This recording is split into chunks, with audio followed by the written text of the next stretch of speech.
be seated.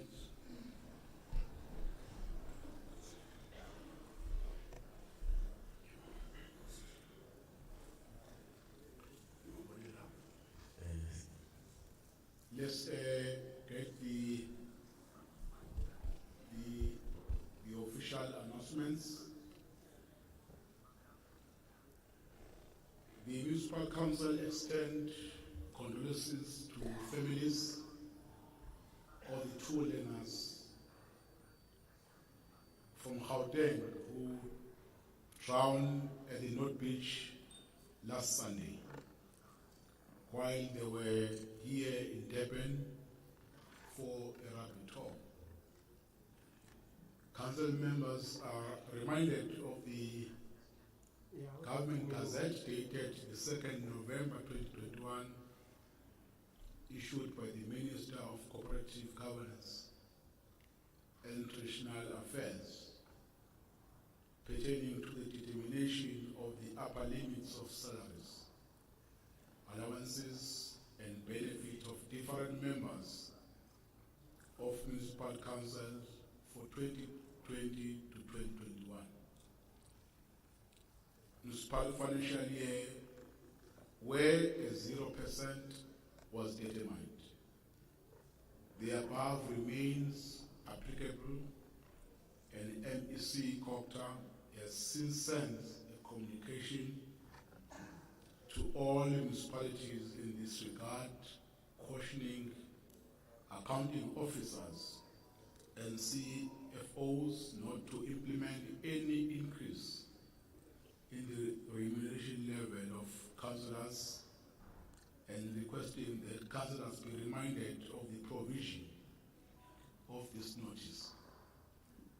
Please help me, councillors, to welcome Councillor Busi Hadebe, who has joined the Municipal Council, replacing Councillor Dr. Makosi Koza from the Action SA. I hope Councillor Busi Hadebe is here.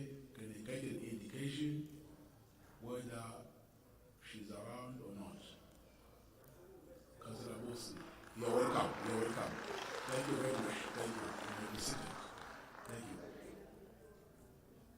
Attention is brought to council members of Rules of Order 26, 8 to 9, which indicate that councillors may not vote on a question unless they were present when the question was put to the meeting. And during the taking of a vote, councillors may not leave or enter the council chamber. Councillors are brought to the attention of Rules of Order 16.1, A to E, and 4, 5, 6, 7, and 9. As per these rules, councillors are requested to conduct themselves in a respectful manner, to refrain from interrupting the proceeding, and are encouraged to conduct business with the highest decorum and integrity that the occasion and resident of the Republic deserve. Again, as we've done last week, we want to wish councillors who are celebrating their birthdays in this month happy birthdays to those councillors. Thank you very much. There is no speaker's report today, therefore there will be no report from the office of the speaker. But what will happen now, we will receive the applications for leave of absence, if we have any, from the acting city manager. Mr. Bele, over to you. Thank you very much, Honorable Speaker. I have the following leave of absence. Councillor T. Mia, he is indisposed only for today. Councillor A.A.K. Paruk is not available due to personal commitments. Councillor S. Pran Prakash is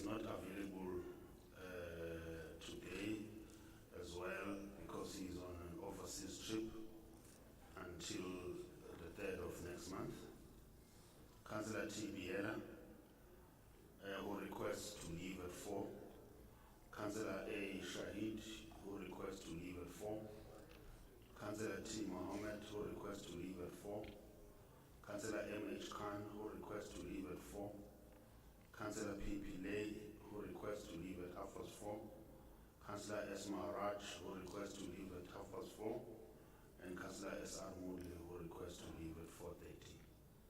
Thank you very much, Honourable Speaker. Thank you, Acting City Manager. Councillors, are all these leave of absence noted? There are two hands. Let me start from the Deputy Mayor, Honourable Councillor Mavunda, and then there are two hands on my far right. I can't see their names, but I can see there are two. Councillor Pomede. Yeah, thank you very much. Technical team, please open the mics for speakers to speak. The Deputy Mayor. Thank you.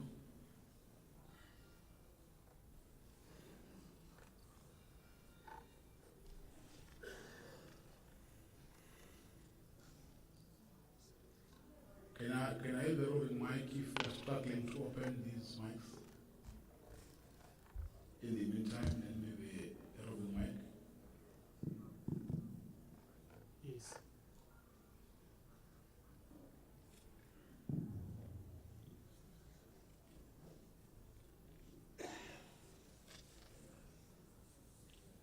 But before you speak, Deputy Mayor, I do want to register our concerns to the management of this facility. ICC, we trust them. We book these venues because we are proud of these venues. But of late, we have a serious problem with their sound system. We requested them to improve this today after we had a very bad experience last week, also in November last year. I'm putting this on record on behalf of Council because they personally raised it with the CEO and the leadership of, or the management of this facility. Again, we are experiencing some problems. I hope this matter will be addressed because they are listening. Deputy Mayor. Ngibonge babos somlomo ngiyela lapho sinabo endlini ngokwamazinga. Babos somlomo bo-5 we've got umhlangano nama-repairs la e-City Hall. I'm just trying to think now which there's so many that are asking to go at 4:30. Is there no way that we can try that by 4:30 this particular business is done with, because we also have a very important meeting to consult with our repairs. Thank you. Thank you very much, Deputy Mayor. Yes, I'm aware of the 5 o'clock meeting with the Repairs Association, which is a very important meeting that the Mayor, the Deputy Mayor is attending, and some ESCO members. I hope that by that time we'll have finished council business. Deputy Mayor, I hope leaders and councillors will cooperate with us to push our agenda with speed, but without suppressing councillors to engage on the agenda. Two speakers there, Councillor Amended.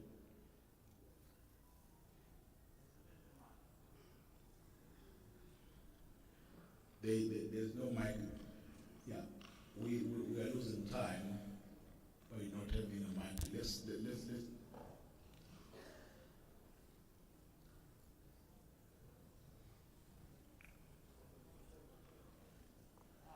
Yeah, that side, sir, that side. Yeah, just for the number, just keep it in short there.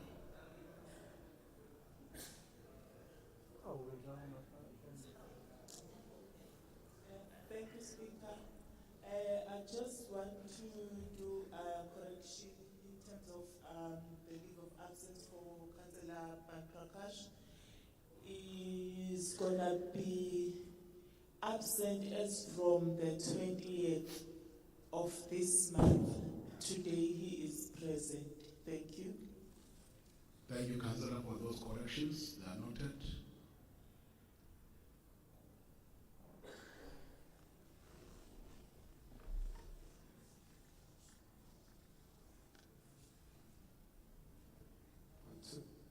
Greetings, Speaker and colleagues.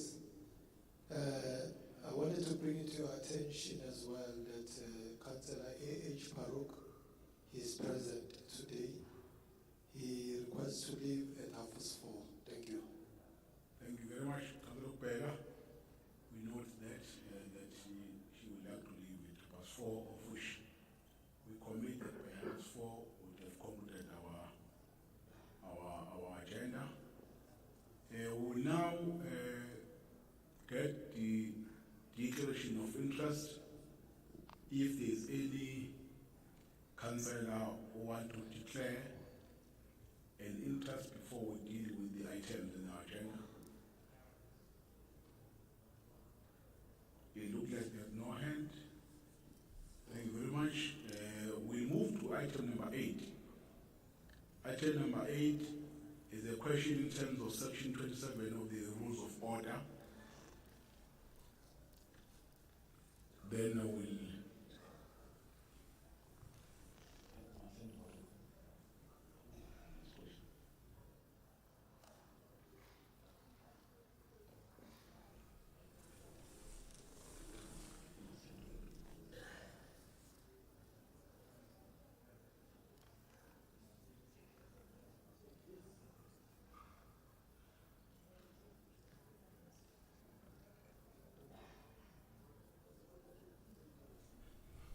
apologies, councillors.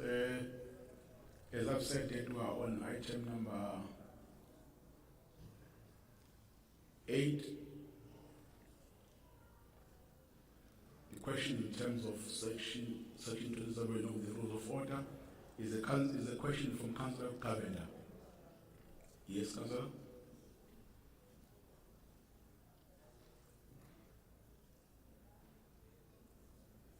Yes, Councillor Cavender is here, but I'm expecting a response from the question on page number 5. Do we have a response?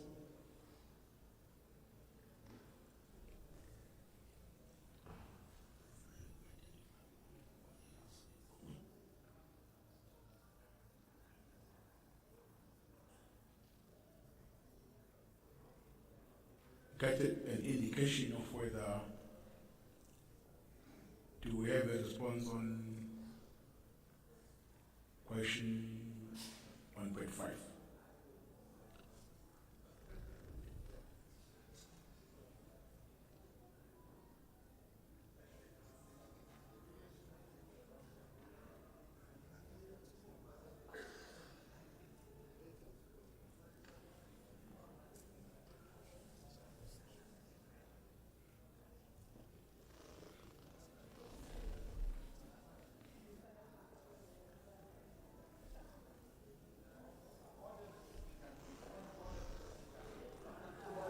It looked like there's no response on the question. If Order, Mr. Speaker, order. yes, Mr. Speaker, the rules are very clear about a question that is tabled before the agenda. The chairperson of the committee or the city manager needs to respond to that.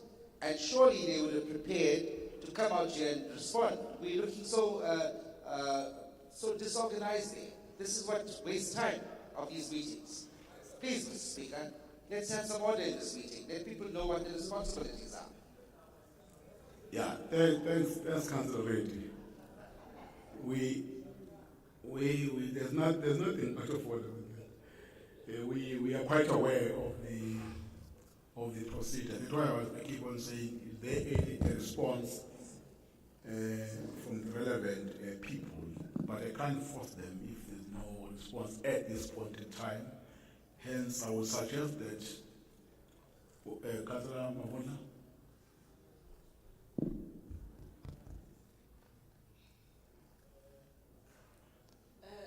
Thank you, Speaker. No, it's Councillor Mavona is on the floor.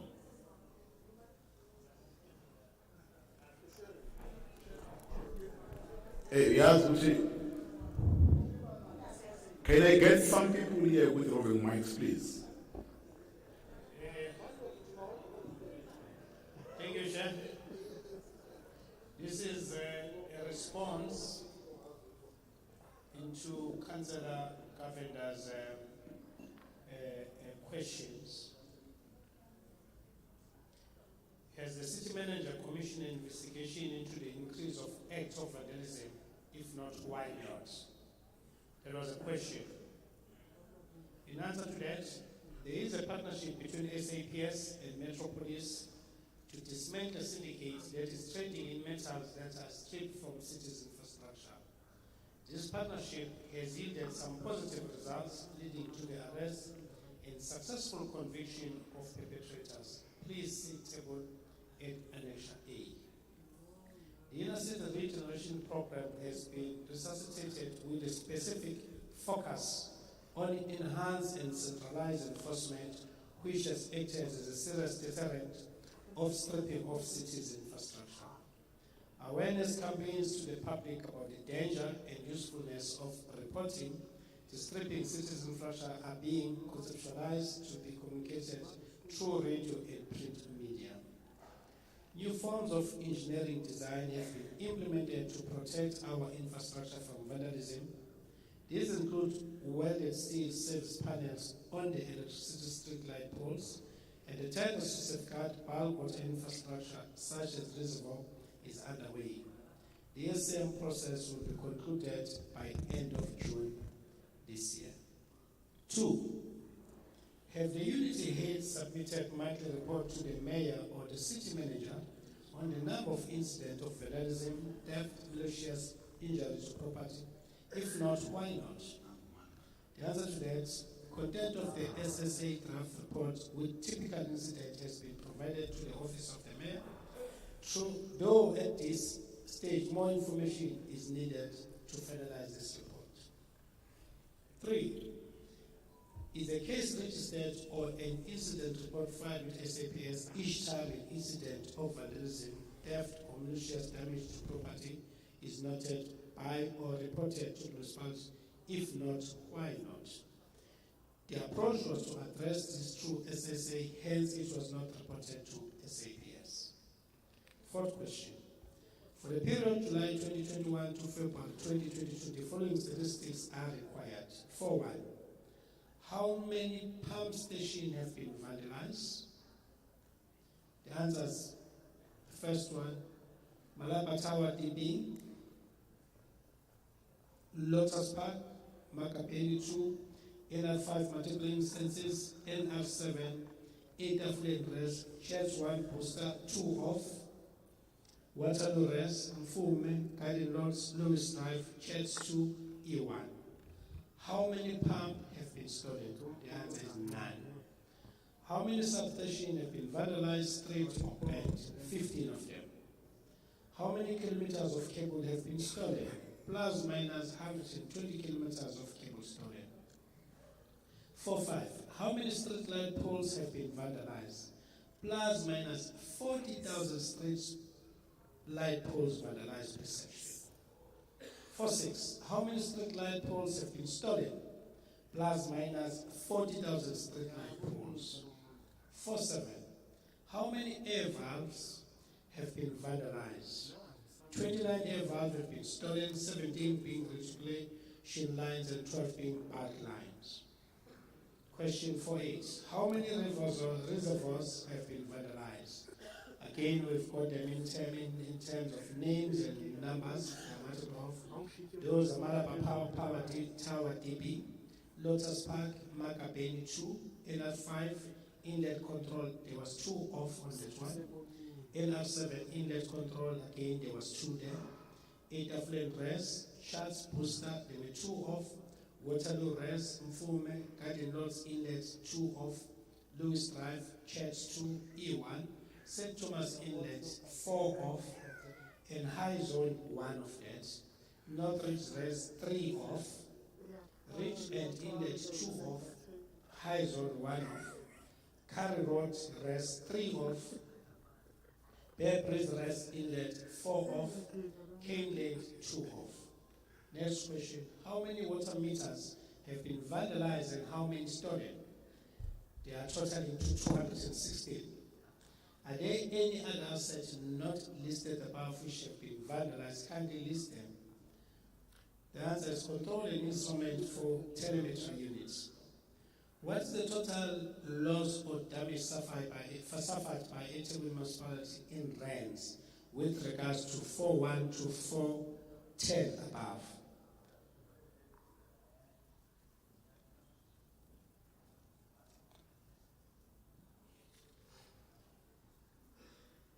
The figure here is not very clear, but we'll clarify it. How much does it cost the city to repair or replace infrastructure which was vandalized under 4 to 10 above? Approximately 40 million rand. What is the city's current plan to deal with illegal connections, cable theft, and vandalism? In addition, will a report be presented to EXCO? Please note that most treatment works do experience this incident due to poor security, and loss control is aware of the situation. Security risk assessment have been done for some sites, but recommendations have not been implemented due to budget constraints. We have an established revenue protection team that is responsible for removing identified illegal connections. Illegal connections are identified through the following process. 1, customers reporting them to the call center. 2, customers reporting them in writing. 3, customers reporting them through the CIIU. We also have an established data cleansing team that does a desk investigation of all properties on GIS against RMS, and where anomalies are found in terms of service linked to the property. Such properties are investigated, illegal connections are exposed, photograph evidence obtained, and illegal connection removed. Thereafter, a report is written up based on what is found on the property. Back charges are raised on the account, and the homeowner occupied is charged. Charges are raised through Metropolis system, and the summons is saved for the owner to attend court. Unfortunately, the municipal courts have been reluctant to prosecute those cases. 8. Why has the city not considered a repeat response team or task team to deal with the scourge of cable theft and vandalism? If such a structure exists, what are the terms of reference and success rate thereof? The answer is the unit is currently in the process of acquiring a repeat response team to assist the internal team. In the current financial year, 47 cases are in court process. Some of 2019, there were 16 convictions with sentencing ranging from military fines to 8 to 10 years direct custodial imprisonment.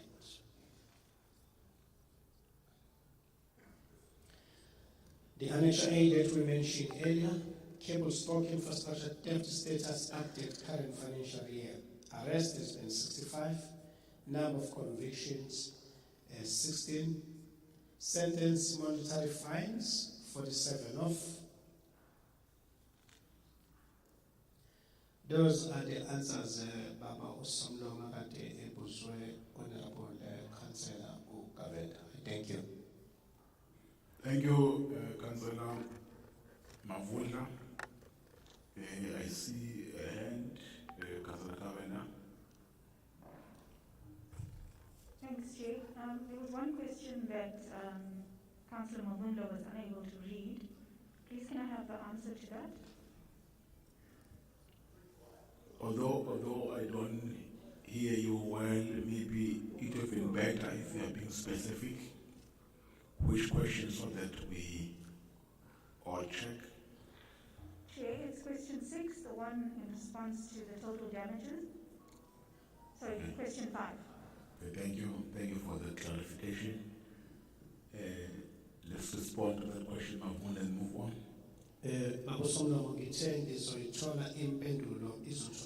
Soon.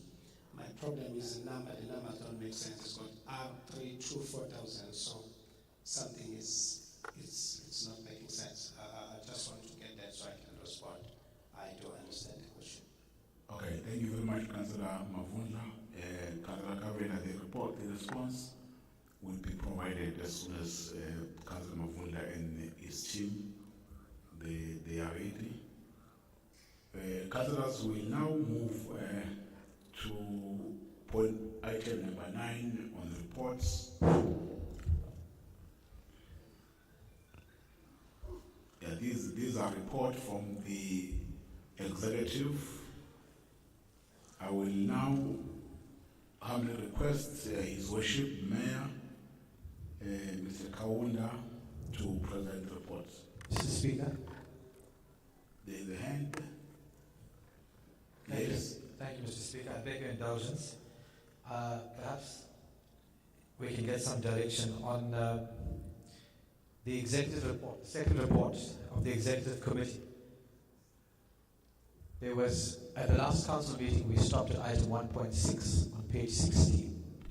And on this agenda here, the item does not appear. We have a speaker on that item and would like to know if there's any clarity on that.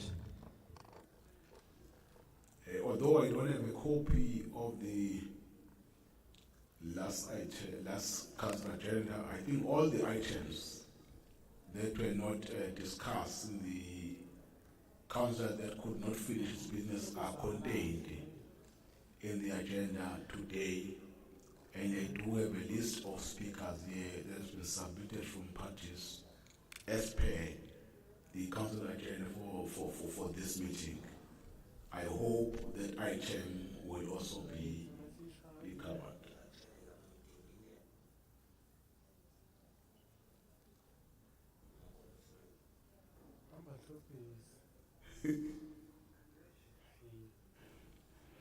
Unless Secretariat, you guide me otherwise. I thought that all the items are in the council agenda. Let me approach this councillor, let me get a direction, because my understanding was that the council agenda we're dealing with today, all the items are here. Can I get a confirmation, Secretary? Thank you, man.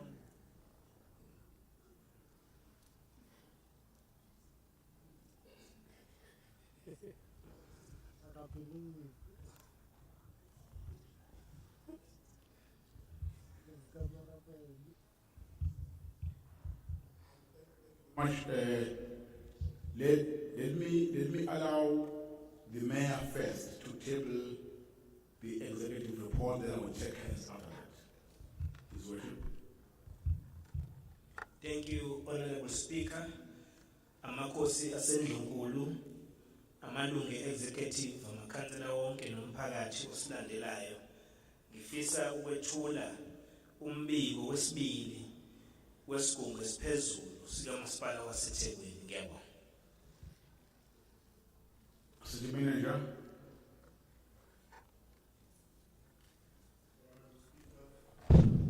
Thank you very much. We are now on to the report of Governance and Human Resources Committee for their meeting, which was held on the 9th of March 2022. The first item there is item 1.1, the renewal of a memorandum of agreement pertaining to advancing the city's collaborative and strategic research partnership with academia and industry for the period. Sorry, City Manager, I still see some hands there. Councillors, I see your hands up. There are two hands, and start with the hands at the back, then I'll come in. Thank you, Mr. Speaker. Mr. Speaker, the item we make reference to is found on page 16 of the agenda of the 31st of March, and it's item 1.6. It's the approval of discretionary grant from local government sector education training authority. It's the item that we were stopped at in order to continue with the budget matters and the tariff increases in the last meeting.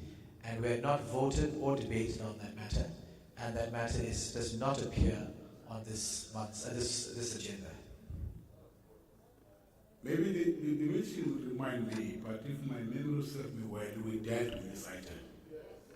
Yeah, the item was dealt with in the agenda, Councillor. Maybe you don't remember, but I remember very well. No, Mr. Speaker, it was not dealt with because we had a speaker on the item and she was about to speak on it. And we were told that because of time constraints, we had to deal with the budgetary matters. Councillor Mandela? Honorable Speaker, and greetings to fellow councillors present and officials nomphakathi. I want to remind the Honorable Councillor that this is the matter which I raised in that particular meeting and said it was omitted for reprioritization. And I was assured by the meeting that this matter was dealt with while I was outside. And I even made a comment that no, this matter pertains to large sums of money, and I was worried about it. So I was assured by the meeting that the matter was dealt with, and I was satisfied. So on record, the matter was dealt with. Thanks. Yeah, that's what I remember as well, Councillor Mandala. Thank you very much for that clarification and confirmation. I see hand was there's another. Speaker. Comment was hand first. Let's start with comment and then the next councillor. Okay. Councillor? Yeah, Speaker, I can remember quite clearly because I was the speaker that was going to speak on item 1.6 and I was stopped at that point. But we, as the IFP, we will call for a recording of that particular meeting and item. Thank you, Speaker. Yeah, I can't hear you when you were concluding your remarks. Speaker, as the IFP, I'm saying that we should call for the recording of that meeting to determine which account is correct. Because as the IFP, we are stating quite clearly that item was not discussed, nor was it adopted. Thank you. Okay, thank you very much. I have no problem with the request, but as chair of council, I'm still convinced the matter was discussed, but we'll check that. Thank you very much, Mr. Menega. Thank you very much, Honorable Speaker. I was interrupted whilst I was trying to read item 1.1 of the Governance and Human Resources Committee. Item 1.1 is the renewal of a Memorandum of Agreement pertaining to advancing the city's collaborative and strategic research partnership with academia and industry for the period 2022 to 2024. Committee recommends. The recommendation agreed, councillors? Agreed. Thank you, Captain Simenena. Item number 2 is a report of the Human Settlements and Infrastructure Committee for their meeting held on the 11th of the 3rd of the financial year 2022. Item 2.1 is a request for approval to host roadshows for grade 12 learners in partnership with the Tegwini Municipal Academy in the Department of Education, University of KwaZulu-Natal, Durban University of Technology, Mangosuthu University of Technology, and Central Applications Office and TVET colleges. A 3-year program starting from 2022 to 2024, Science, Technology, and Engineering and Mathematics. Committee recommend. Thank you very much. I've got 3 speakers, Councillor Alipen, Councillor Pide, and Councillor Mhlanga. Councillor Alipen. Thank you, Mr. Speaker. Mr. Speaker, before I speak, the IFP would like to make an amendment to this item. Sorry, propose an amendment. No. In my list here, you're supposed to speak on page 9, item number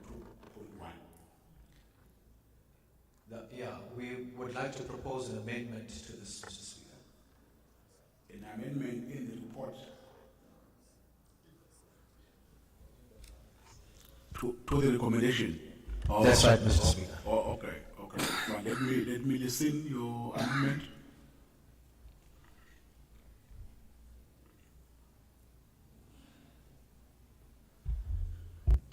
I'm sure you've got the form to fill in the form and send it. Yes, we just received it, Mr. Speaker. Okay, thanks. While we are writing those amendments, let me get a speaker from the LC, Councillor Pillay. Thank you, Mr. Speaker. The DLC will support all initiatives that will enhance the lives of our children, our future leaders.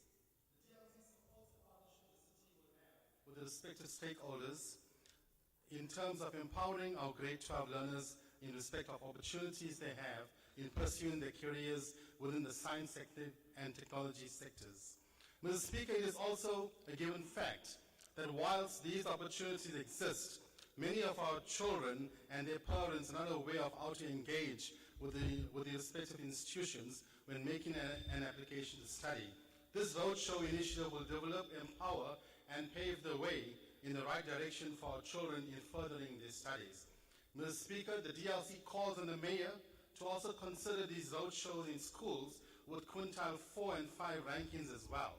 It is important to note that thousands of pupils from disadvantaged communities whom are schooling in Phoenix and Chatsworth and other suburbs need this form of mentorship as well, Mr. Speaker. Thank you.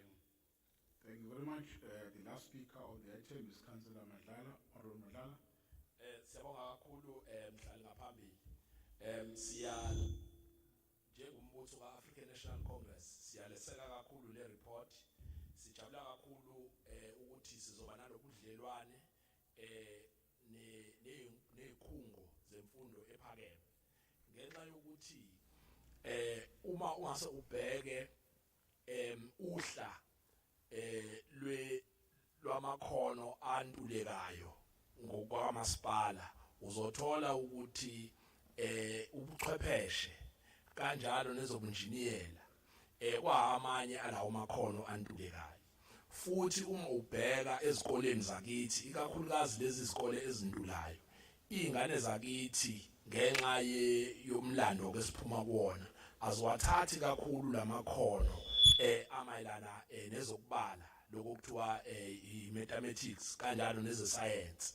Lokho ke kuzosiza kakhulu le program izosiza kakhulu ukuthi isibuyisele emgwaqweni wokwenza ukuthi lamakhono izingane zakithi ziwabone njengento ebalekile futhi ziwabone kahle ngoba azobe ehamba ekhangiswa abezemfundo ephakeme kulobudlelwane kanye nomasipala. Ngakho ke njengombutho ka-African National Congress siyaliseka kakhulu lolu hlelo sithi aliqhubekele phambili. Siyafisa ukuthi kube izimali zikhona ngabe siyaliqhubeza lube iminyaka eminingana impela ngenxa yokuthi sifisa ukushintsha isimo sibuyele kwesejwayelekile. Into yezobuchwepheshe ubunjiniyela kube iyona nto izingane zakithi ikakhulukazi eqhamuka endaweni zethu lezi ezintulayo eziyithathayo ngenxa yokuthi enye amakhono lawa ayakwazi ukuthi akukhiphe ekuhluphekeni ngoba enye izinto nje ozozibheka mhlali ngaphambili ukuthi unenani eliphezulu kakhulu lentsha engawatholi amathuba emisebenzi ngaphandle kwesimo sozomnotho kodwa futhi namakhono othola ukuthi sisuke leyo ntsha iphume nawo esikoleni kanjalo nasenyuvesi kusuke kwamakhono angenzi ukuthi umuntu akwazi ukuthi azakhele umsebenzi kodwa afuna ukuthi ahamba ayofuna ukuqashwa. So ke lolu hlelo lolu luzokwenza isiqiniseko sokuthi izingane zethu nezingane zakithi ziyakwazi ukuthola lamathuba okwenzela ukuthi zibe abakhi bemisebenzi kunokuthi zihambe ziyoma sifuna amathuba omsebenzi. Siyabonga. Honorable councillors, is the recommendation agreed? There is a hand.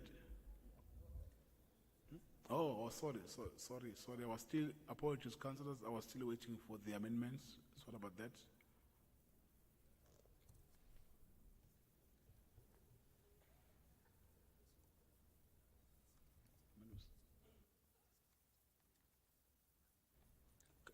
Councillors, I've received an amendment according to the rule of order bylaw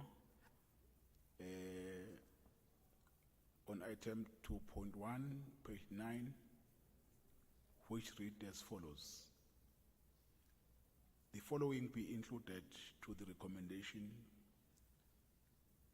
2.1.2 for the financial years 2022, 2023 and 2023-2024 that I can't see the word.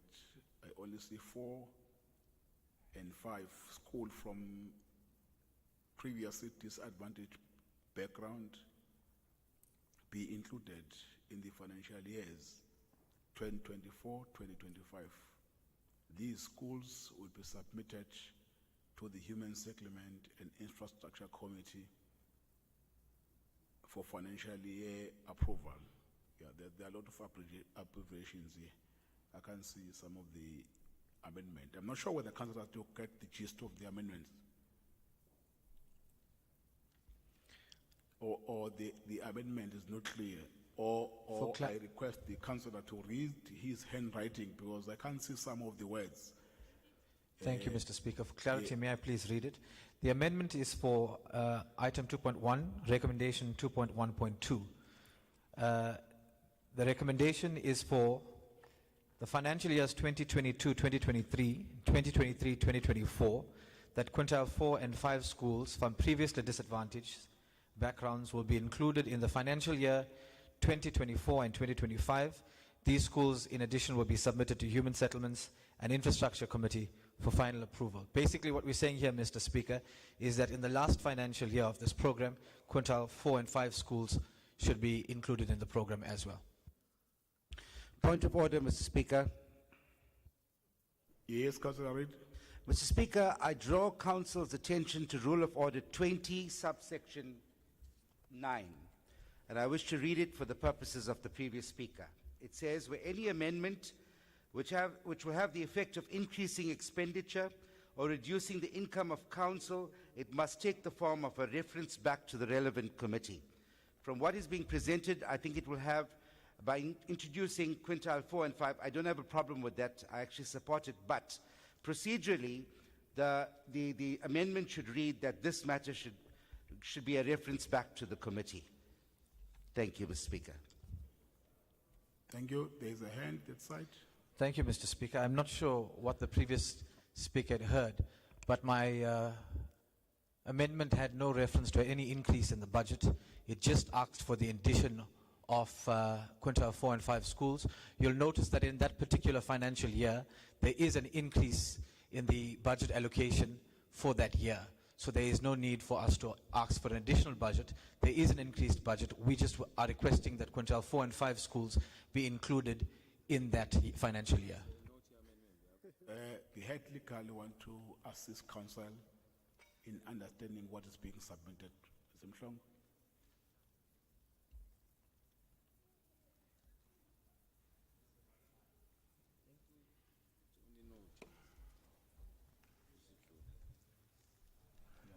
awukho on umbhobho wami.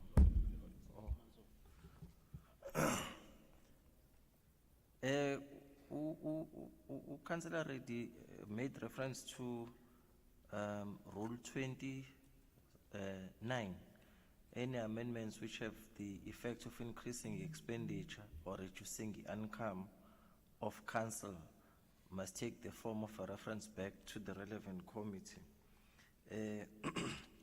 As far as this is concerned, there has been expenditure up to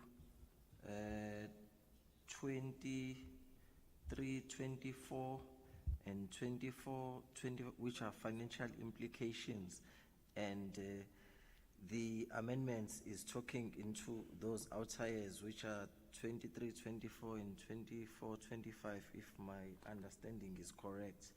And there is no mention of increment of expenditure, and I assume that the request is made within the confines of these budget allocations.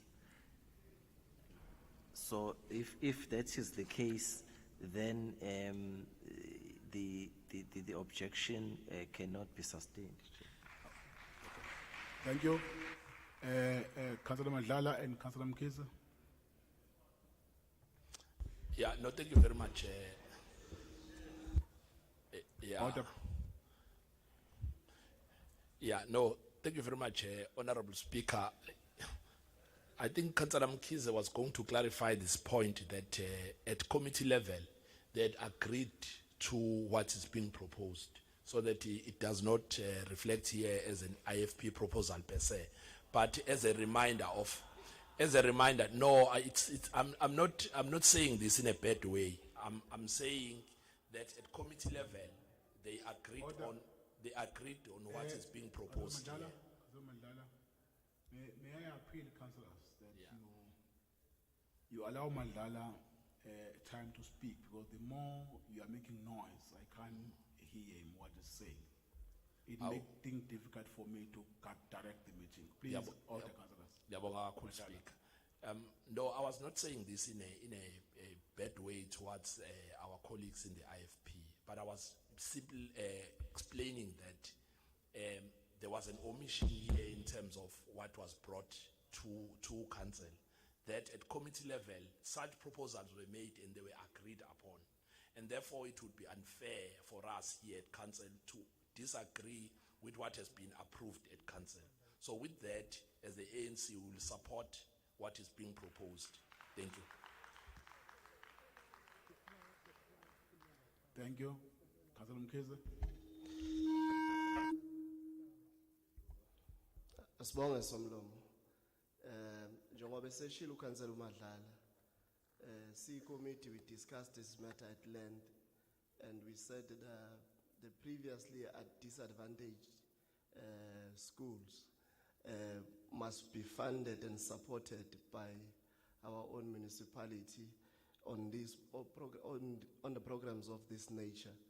And then so we support the amendment, but it's not a new thing for us as a committee of human settlement. It's something that we have actually discussed, and then so we are not saying that it's wrong for the IFP to raise this matter, but the IFP learned from the ANC within the committee that Thank you.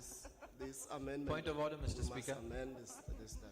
Thank you very much, Chair. Thank you, councillors. Point Is of the order, Mr. commission Speaker. agreed with the amendments? Agreed. Okay, thank you.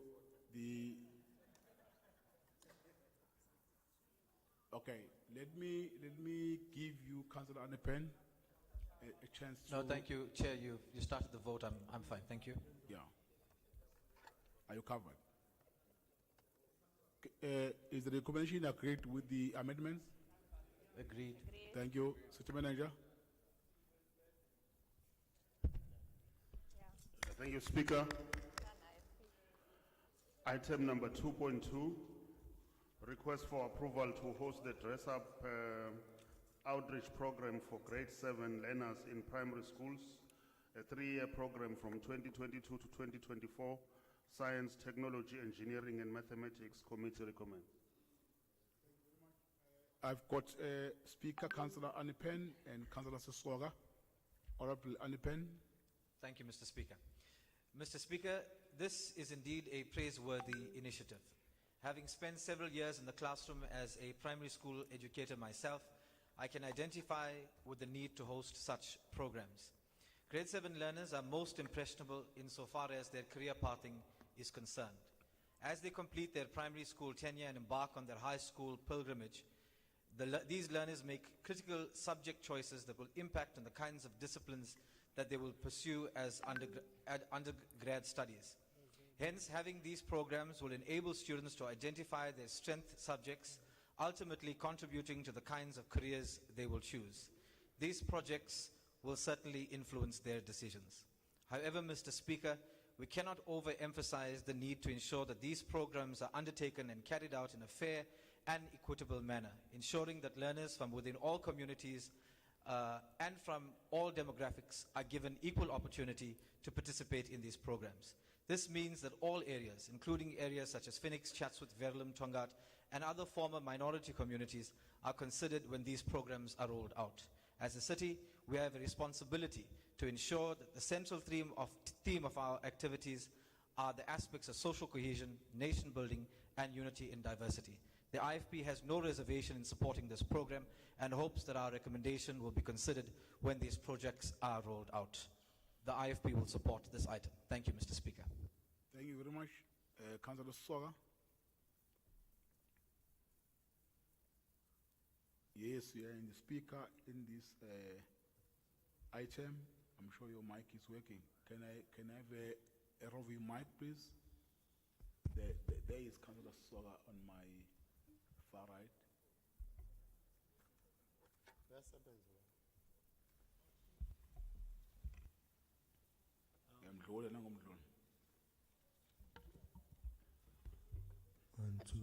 Thank you so much, Speaker. I think the previous speaker has actually covered what we deliberated on in the committee in support of this initiative. And in saying so, I think we do concur with what they're saying, because these are changes and additions that we would like to see happening, so that all our kids, irrespective of where they come from, they do benefit from this magnificent, amazing program. So, Speaker, we do agree as a committee. Thank you. Thank you very much. With those speakers, councillors, is the recommendation agreed? Agreed. Thank you, Acting City Agreed. Manager. Agreed.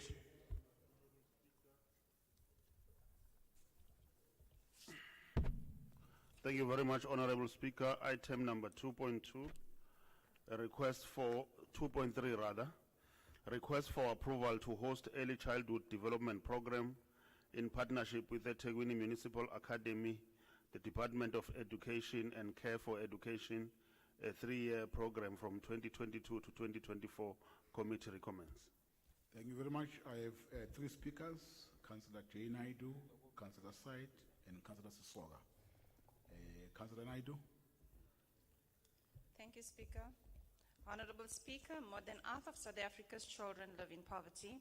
Channeling support into the lives of children in their formative years will enrich and aid in their development. A number of ECD centers are barely afloat, being closed for over a year during the Level 5 lockdown with no income or assistance. The challenges with operational costs are dire, with no government subsidies in most cases or support from DSD. The absence of learning material and resources within the classroom setting, minimal funding, emotional and health barriers, places this sector at risk. Providing early childhood interventions is one of the most powerful and cost-effective equalizers we have at our disposal to ensure that the most vulnerable children can reach their full potential.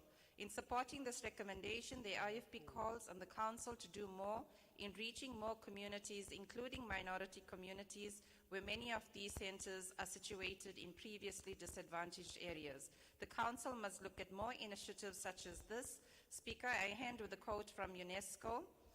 Early childhood care and education is more than preparation for primary school. It aims at the holistic development of a child's social, emotional, cognitive, and physical needs in order to build a solid and broad foundation for lifelong learning and well-being.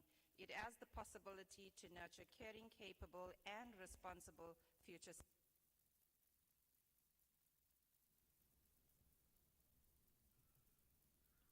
Are you done? Oh. Thank you, Councillor Naidu. Councillor Said.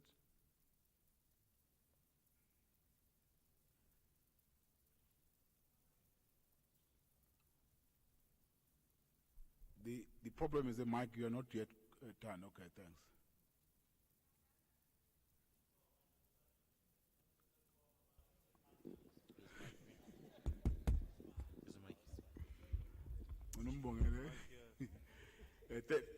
Thanks, Councillor Naidu. If you have concluded your submission, Councillor Said, you are the next speaker. Thank you, Speaker. I don't know whether you can hear me. Okay, I think the mic's working now. Speaker, on item, I want to speak on item 2.3.5 exactly on the table itself, but as ACC, we've always been one for early childhood development with our sister organizations. It's something that we feel that's really crucial for our country to move forward. But with that being said, my point is actually in the table in itself, where we are getting Legos at no cost, at a cost of valued at 8,000 to 10,000 Rand. On the same box below it, under career services, over the periods that's indicated there, we're spending something like 99,924 and 40 cents in order to career 10,000 Rand worth of Legos to I'm not too sure what locations. So if we could get some clarity or some understanding around this issue, because for me it just doesn't make sense. Thank you, Speaker. Thank you very much, Councillor Swaga.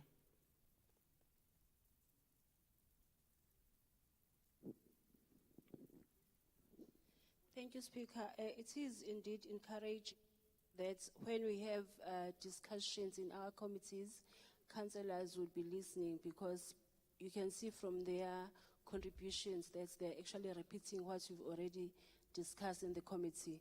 So it really is encouraging to know that we on the same page. Yeah, I think they've covered us very well. Thank you. Thank you, Councillor Swoga. Councillors, are the recommendations agreed? Agreed. Thank you very much, Acting City Manager. Agree. Thank you very much, Honorable Speaker. Item number 2.4, proposed granting of rights to use, control or manage proposed portion of F8449 Durban on part of remainder of F1 Durban for social housing purposes in terms of Chapter 4 of the Municipal Asset Transfer Regulations. Committee recommends. Thank you very much. I've got two speakers, Councillor J. Naidu and Councillor Soswaga. Councillor J, over to you. Thank you, Speaker. Honorable Speaker, the housing backlog in eThekwini is high on the list of concerns for the IFP. Time and again, the IFP has called on this council to fast-track the delivery of housing as families languish in squalor and inhumane conditions, from transit camps to informal settlements and backyard dwellings. Equally importantly, we continue the call for the implementation of a fair, transparent and live database to deal with the housing allocations. In the backdrop of these grave concerns, the IFP will support this recommendation for social housing. However, Speaker, the IFP is concerned that there seems to be a willingness to accommodate commercial usage or applications for such. This council must set out the scope and terms of what commercial activities may take place at this housing development. Consideration must be given to the health and safety impact on residents. Additionally, certain building requirements could be overstressed due to commercial activities. Impact assessments on elevators, gate motors, etc. must be taken into account when constructing.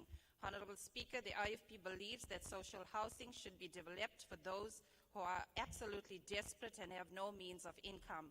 And in the event that people find a space to undertake commercial activities to uplift themselves, the council must agree on an unobtrusive activities. Thank you, Speaker. Thank you very much, Councillor Soga. No comment on this one. No, there was a mistake, Speaker. It's Councillor Sabelo. It's Councillor Sabelo. Oh, they made the mistake. Okay. Thank you very much, Councillor Sabelo. Thank you. It's clear, Honorable Speaker, this is an economic development matter. Yeah. Thank you very much, Speaker. Greetings, honorable councillors, officials, sikhuleke kumakhosi asendlunkulu, sibingelele nomphakathi wakithi. Honorable Speaker, this application makes sense to the city. If you go around the world, you will know that facilities such as these ones are in themselves small towns. The Sibaya Casino, as you arrive from the airport or as you leave towards the airport, you will notice that it is surrounded by sugarcane. Where else, world over, casinos such as these ones are surrounded by special type of towns. Now, our spatial planning had prohibited this. It did not allow that there be housing or units around the casino. So the amendment of this scheme gives rise to maximize the potential of the Sibaya Casino node and will indeed come up with opportunities, business opportunities, work opportunities, and human settlements opportunities. We therefore, as the African National Congress, support this proposal for the amendment of this scheme. Thank you very much, Honorable Speaker. Thank you, Councillor Sabelo. Councillors, is the recommendation agreed? Thank you very much, City Manager. Thank you very much, Honorable Speaker. On to item number 5. Item number 5 is the public partnership in respect of social housing on remainder of F1068 Seaview. Committee recommends. Thank you very much. There are speakers on page 14. 2.5 is Councillor Said and Councillor Sosoga.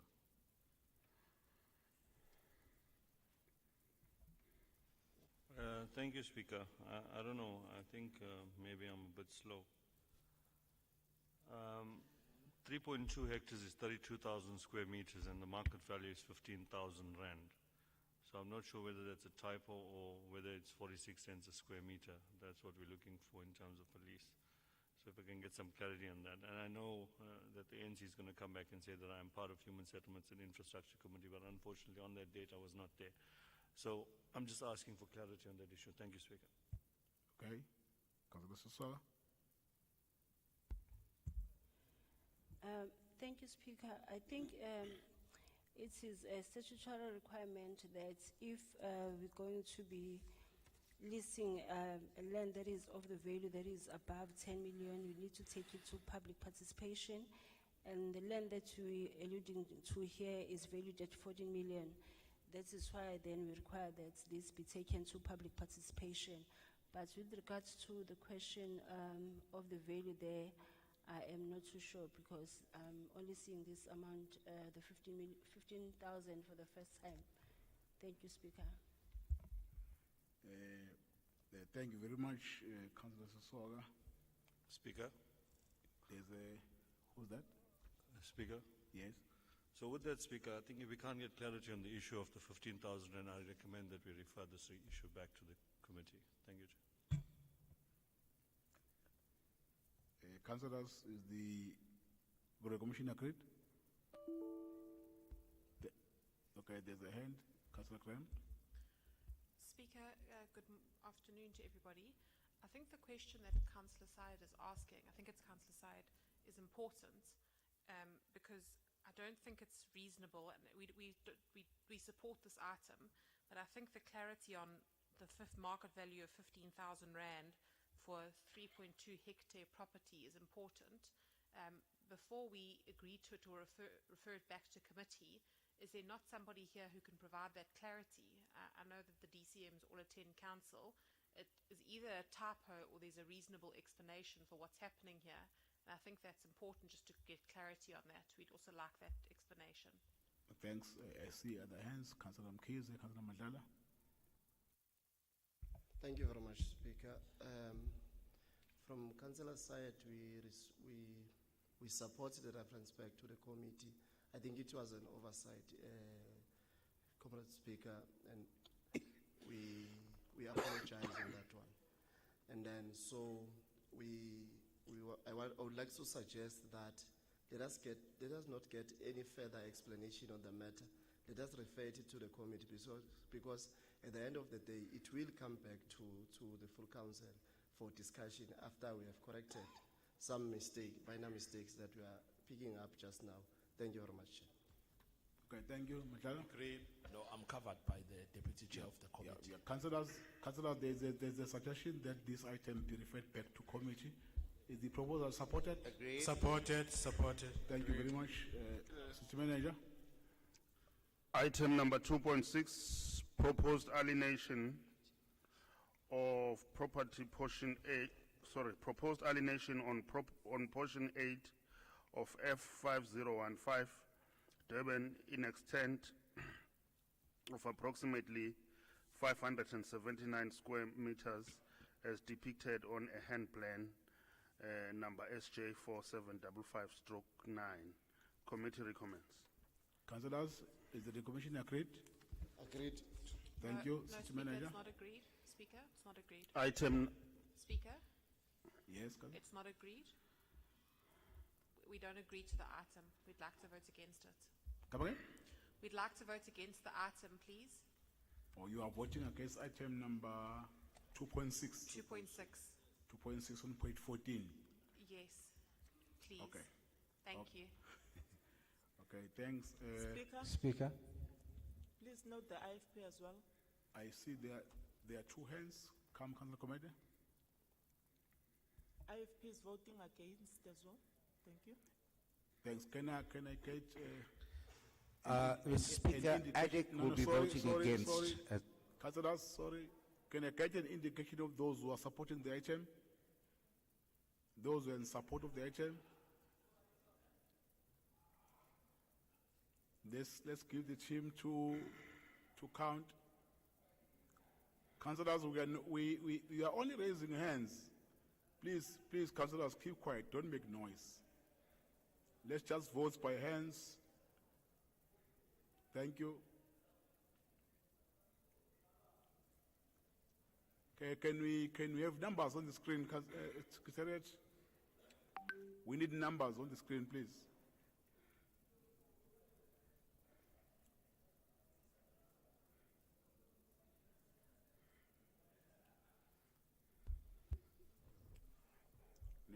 Nation was in Babali level up right.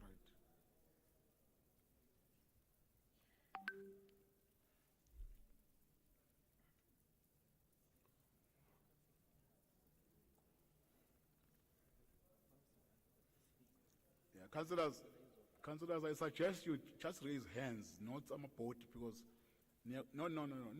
Near confuse boat petty staff la best confirming numbers. If you vote by hands, so that there's no conflict in this side. Yeah. Are you done? Secretary?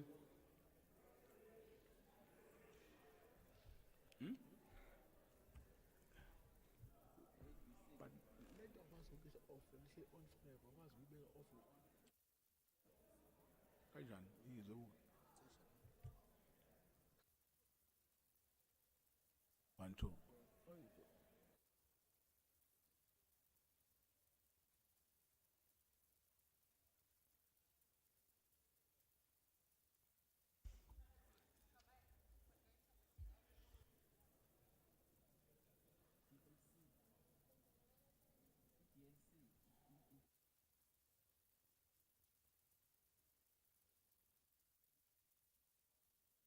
Counting.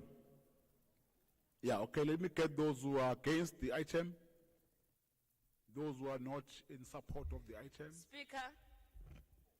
There's someone speaking? Yes. Yes. Thank you for the opportunity. The NFP does not reflect on the screen, but we have voted for. Okay, thanks. Thank you. Thank you very much. While we are checking those who are against, the Secretariat, can you please improve on the numbers? NFP. Yeah, NFP. Now, let's deal with those who are voting against the item.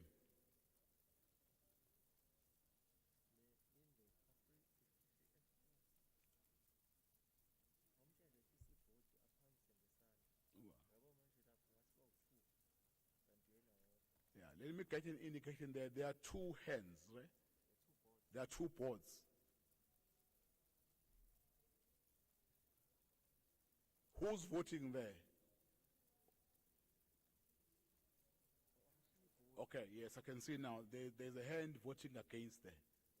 Yeah. Oh, no, Freedom Front Plus, yeah. And there's a hand that side.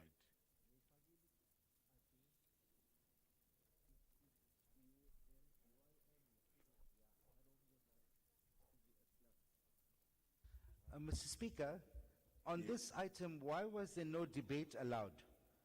Especially when there was people indicating that they're voting against. No. Thank you. Councillor Vice, we are voting now. Councillors, please, councillors, please.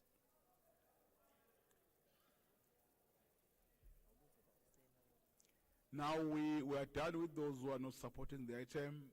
Those who abstain.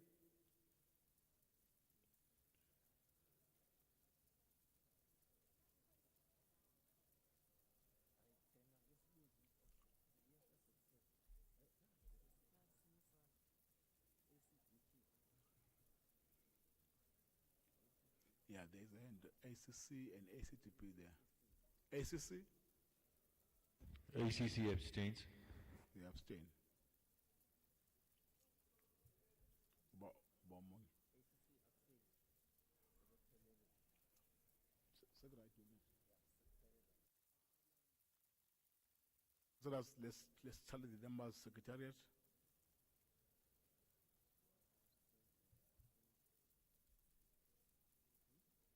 No, Balenina.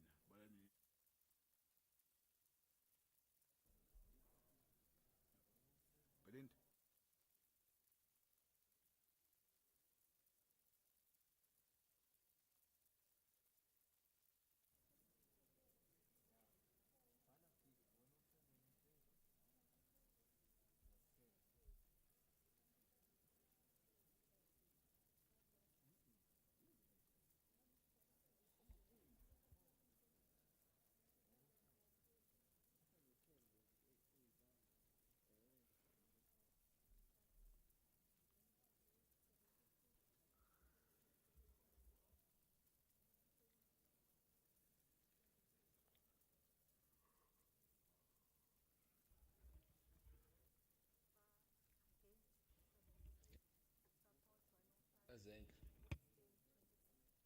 Right, thank you very much, councillors. Those who are in support of the item is 105. Those who are against, 78. Those who have abstained is 26. Therefore, the motion or the item is being carried through. Thank you. Point of order, Speaker. City Manager? Point of order, Speaker. Yes, Councillor Grant? Speaker, I'm not sure, maybe I'm getting a little bit old, which is possible, but my understanding was that I heard Councillor Reddy saying that he's voting against, but it seems as though he's voted for. Maybe that just needs to be corrected. You are correct, Councillor Nicole. Mr. Speaker. I don't know. Maybe Yes. Mr. Speaker. if you can just correct that on the Councillors, screen. councillors. Thank you. Councillors, Mr. Speaker. no. I've not recognized any hand. You see, councillors, order, please. This tendency of speaking to council meeting without being recognized is becoming a problem for council. Can I make an appeal, councillor, to stop this thing? You are not allowed to speak if you are not being recognized. Point of order, Mr. Speaker. Is an appeal, councillors, that I want to make to all of you. Councillor Graham, you were on the floor, then Reddy, you'll come after. No, Mr. Speaker, mine is a point of order. Thank you, Speaker. No, Councillor Reddy. Councillor Graham? Speaker, I have covered my concern. Councillor Reddy indicated he was voting against. Point and of it order, came up Mr. Speaker. As a for, so I don't know if what happened. I just wanted to correct that Okay, so his thank vote you. was recorded. Thank you, Councillor Reddy. Mr. Speaker, I raise a point of order on the basis that Councillor Graham indicated that she is raising a point of order. I want to know, in terms of which section of the rules and subsection of the rules this point of order that she raised falls under. I would like that clarity from her. Otherwise, it is a frivolous comment that she is making and wasting the time of this council meeting. Thank you. Thank you. Thank you, councillors. Let's not waste time. Let's proceed. City Manager.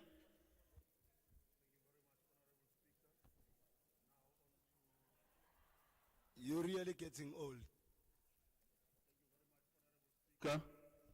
We are now on to item number 2.7, proposed alienation of proposed portion A of F1272 Grove End for residential purposes to adjoining owner of 5 Cane Grove Place on plan number SJ4723/3. Committee recommends. Thank you very much, City Manager. Councillors, is the commission agreed? Agreed. Thank you, City Manager. Item number 2.8, request for an extension of a mandate given to the city manager as per council decision dated 28 September 2017 for the Ikaza Letu Incremental Upgrading Partnership Project. Committee recommends. Is the commission agreed, councillors? Agreed. Thank you, City Manager. Now on to Human Settlements and Infrastructure Committee for their meeting held on the 14th of the 3rd, 2022. Item number 3.1, authority to enter into a memorandum of agreement with the Water Research of South Africa to co-fund sludge treatment technologies for the scaling up, demonstration and evaluation of sludge treatment in eThekwini Municipality. Committee recommends. Thank you, City Manager. Is the recommendation agreed, councillors? Agreed. Agreed. Thank you, City Manager. Item number 3.2, request for authority for the property acquisition for the new Umdloti wastewater treatment works and the associated services. Committee recommends. Is the recommendation agreed? Agreed. Thank you. On to item 4, which is the Community Services Committee report for their meeting, which was held on the 11th of the 3rd, 2022. Item 4.1, request for authority for Parks, Recreation and Culture unit to demolish gatehouse building at Umgeni, Stamford Hill Cemetery. Committee recommends. Is the recommendation agreed? Agreed. Thank you, City Manager. Sorry, freedom from abstains. Item number 5, Sorry, Speaker. implications of revised Transnet port expansion plan for eThekwini. Speaker. Sorry, Speaker. Oh, sorry. Say yes, councillor. On the gatehouse, freedom from abstains of the demolition of the gatehouse. Spending 200,000 K on demolition of the gatehouse. Councillor, I'm struggling to hear your point. Sorry, Speaker. Item 4, the demolition of the gatehouse. To spend 200,000 Rand to demolish the gatehouse to stop vandals from staying there. The Freedom Front abstains. Okay, thanks. City Manager. No, I'm abstain. On page, On page 21. on page 19. Say 19. Oh yes. Thank you very much, Honorable Speaker. Yeah, page 19. We were dealing with item 4.1, which has since been concluded on page 18, and then on page 19, its implications of revised Transnet port expansion plan for eThekwini. Committee recommends. Thank you, thank you. There are speakers on page 19, item 5. Councillor, my person, please. Yeah, thank you, Speaker. I think that there was some confusion to start with why an item of this magnitude falls under community services, given that Transnet, according to the report, the preliminary remarks that Transnet has recently announced new port plans that look to grow the port. Point of order, Somlom. There's a point of order. Ngizocela ukubuza nje ukhansela uGwala. Le ndoda ngoba iyodwa asizukuyinaka imikhuluma kodwa ibimela abantu la endlini. Ngoba iyaliveza uvo lwayo. Ama mic anenkinga yokusebenza. Bengicela uyiconsider Somlomo into eyishoyo ngoba nayo imela abantu la njengawe, ngiyabonga. Uthe uya abstain nje Samuso. Mzana, we have to vote makunjalo. We Eh, need to Kwa- take everyone serious Somlomo. Councillor- Stonpa. We Councillor- appeal. Councillor Kuala. I'm prepared. Councillor Kuala, you are on this item which is on the floor now. For the demolition of a gate. Lo amnumzana ongale ucelile Somlomo. Ngenxa ye communications, we have a communication breakdown. Kwala kunamagugu la. Eyasenza nasemabhida sibekana. Wahle Gwala. Kunamagugu la. Loyo Gwala. Kunamafa lapha Gwala mfethu. Yeah, but it's recorded to abstain. Mind any problem. Fellas, let me address this. The hand that was raised there from the councillor, he was saying, I'm told, he was saying he's abstaining on that item. Now, that that abstinence was recorded. We never received any indication from anyone who was saying he want to say something on top what was said by him. Now, I'm not sure, Councillor Kwada, what is wrong with that? Where is the problem? Ngiyabonga Somlomo. Somlomo into engifisa uyazi. Thina njenge-IFP siyakuhlonipha ngoba usomlomo. Siyadinga ukufaka input uma ukhona into esibonayo yonakalayo. Uma le nto singeze ukuyivotela, asho lo yamfethu yedwa nje ukuthi uya-abstain, thina abanye siqhubeke. For record purposes, siyacela Somlomo. Abe covered naye kule nto ayishoyo, ibe on record. Kungabi ngathi uyahlanya nje. Kanti umhlonishwa. Kanvele. No, Babugwala. Azamthanda lo mlungu. Babugwala, sorry, councillors. Babugwala, I'm very sorry if there is that feeling or that view that you are not respected. Yes, you are respected by the speaker, but the point that was raised by the councillor, indeed, it was recorded. It was recorded. Councillor, continue. Awuyifuni legal opinion weGwala.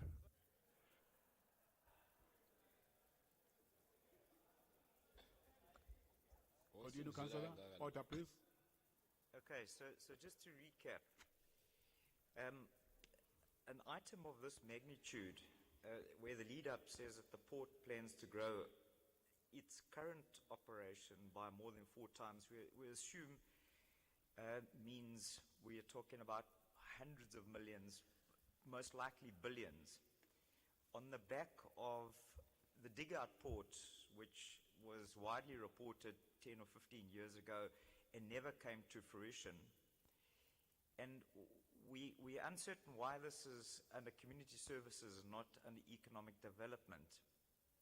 So I think it's important that there be a report to give credence as to what they have in mind, because the implications that exist right now is that the backlog at the port, because it goes on to talk about the positive and the negatives, but the reality is that the negatives are, which is why we support this, let me just quickly say, but it needs to be supported for the right reasons and not for the wrong reasons, and that's what our concern is and what we're going to table here. And that is that the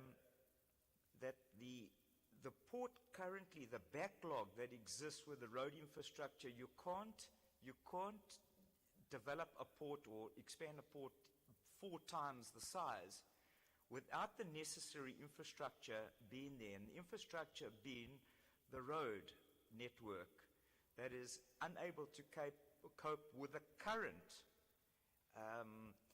number of containers that are being offloaded, let alone expanding the port by 4 times. Just as a matter of interest, there's less container movement being handled at the Port of Durban today than there were pre-COVID. So we've got an issue with there's a fundamental breakdown that is happening in the port, which results in the following. There are backlogs of ships that are now bypassing the port.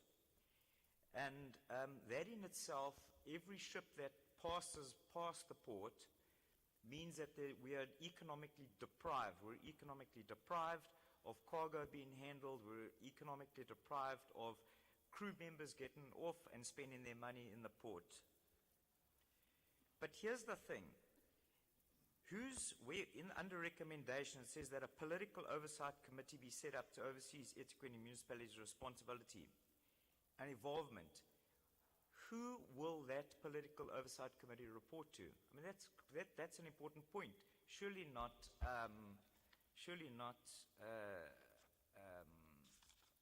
community services. We would have thought that oversight committee would have to report to economic development. But the important thing here is we happen to be the 3rd worst performing port in the world. Now that's some award to be achieved. Not the 4th best performing port in the world, the 3rd worst. So even if we can put in as one of our goals to go from third worst performing to fourth worst performing, then that's a move forward.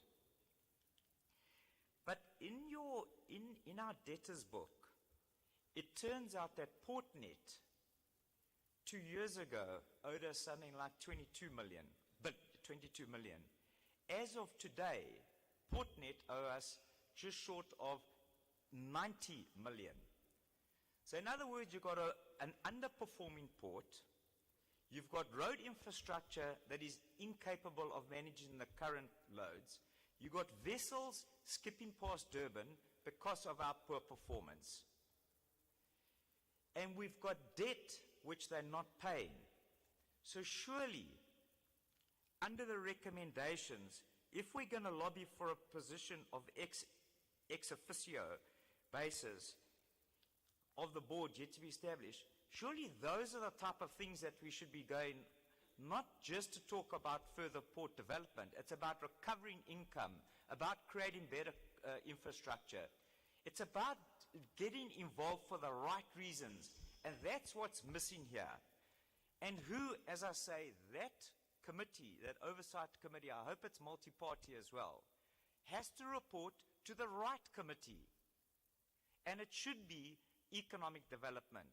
It should be the finance committee, the overseers of how the money is going to be spent. This is not going to come free of charge. If we get involved, this is going to cost the city hundreds of millions, which would be money well spent, let me say. So on that basis, we support it. But my dear friends, this has to be taken seriously. Because if we don't take this seriously, more vessels are going to skip us, and we'll go from third worst to maybe second or first. So on that basis, we're going to support it, but it needs to be monitored very carefully through the relevant committees. Thank you. Speaker. Councillors, is the commission agreed? Speaker. There is a hand. Thanks, Speaker. Kumhlekazi lo okade khuluma ngaphambili. The matter is not for Community Services Committee. We never dealt with it. I think the matter is for ECOT or Finance, as you said. I don't know where do you get that the matter is for Community Services Committee. It's not for us. I want to clear that air. Yeah, in the report, yes, in the report. Councillor Sabelo. Thank you very much, Speaker. Indeed, it's an omission. It's just that what had happened, the report did not go to Economic Development Committee. It went straight to EXCO, and now it's coming to Council. But the matter does belong at Economic Development. And by mistake, it was then put under Community Services. Okay. I think we should agree that it needs to be located in the correct platform. But on the approval of the matter, in principle, as the ANC, we support the approval of the matter. It means the item will be supported while noting that is a court matter, and then it need to be corrected. Thank you very much. There is a hand there, Councillor Komete. Thank you, Speaker. I'm raising my hand because I'm one of the speakers. I don't know if it doesn't appear on your list. No, you are not on page 19. Page 19, yeah. No, you are not in my list, but I would allow you to speak. Speak. Mr. Speaker, my name is also on the list.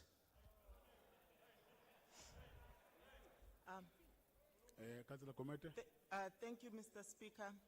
Since there is too much movement and traffic, as well as damage on the traffic, as damage on the road within eThekwini municipality, we wish to know what and how the community is gaining and how this is increasing our economy. We have noticed that this will have a negative and positive impact, but At this moment, as a eThekwini municipality, we do not need any negativity towards our municipality. We have very much wished to know how this impact will be mitigated. We need detailed information unpacking our concern as the IFP, and hopefully our involvement as eThekwini will not have cost implications that will run us at a loss. Thank you. Thank you. Councillor Areti.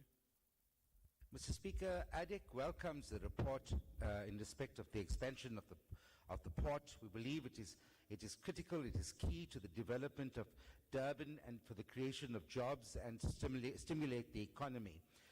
We express our concern in that, in terms of the report, we are requesting to lobby for a position on the board on an ex officio basis. We believe that it should not be an ex officio position, but it should be a permanent position.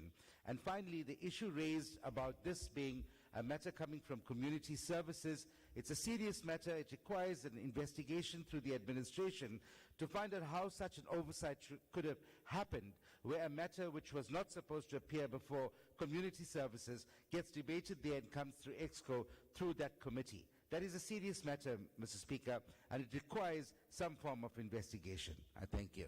Thank you. I see the hand is worshipped. Thank you. Thank you, Honorable Speaker. The matter does not need an investigation. What transpired is that when the Secretariat consolidated outstanding items from the previous council agenda, they put this matter incorrectly under committee services. It was an item which went direct to ESCO. It does not belong to committee services. That's what Councillor Sabelo was explaining. So we need many investigations, but I'm sure this one can just be corrected on records.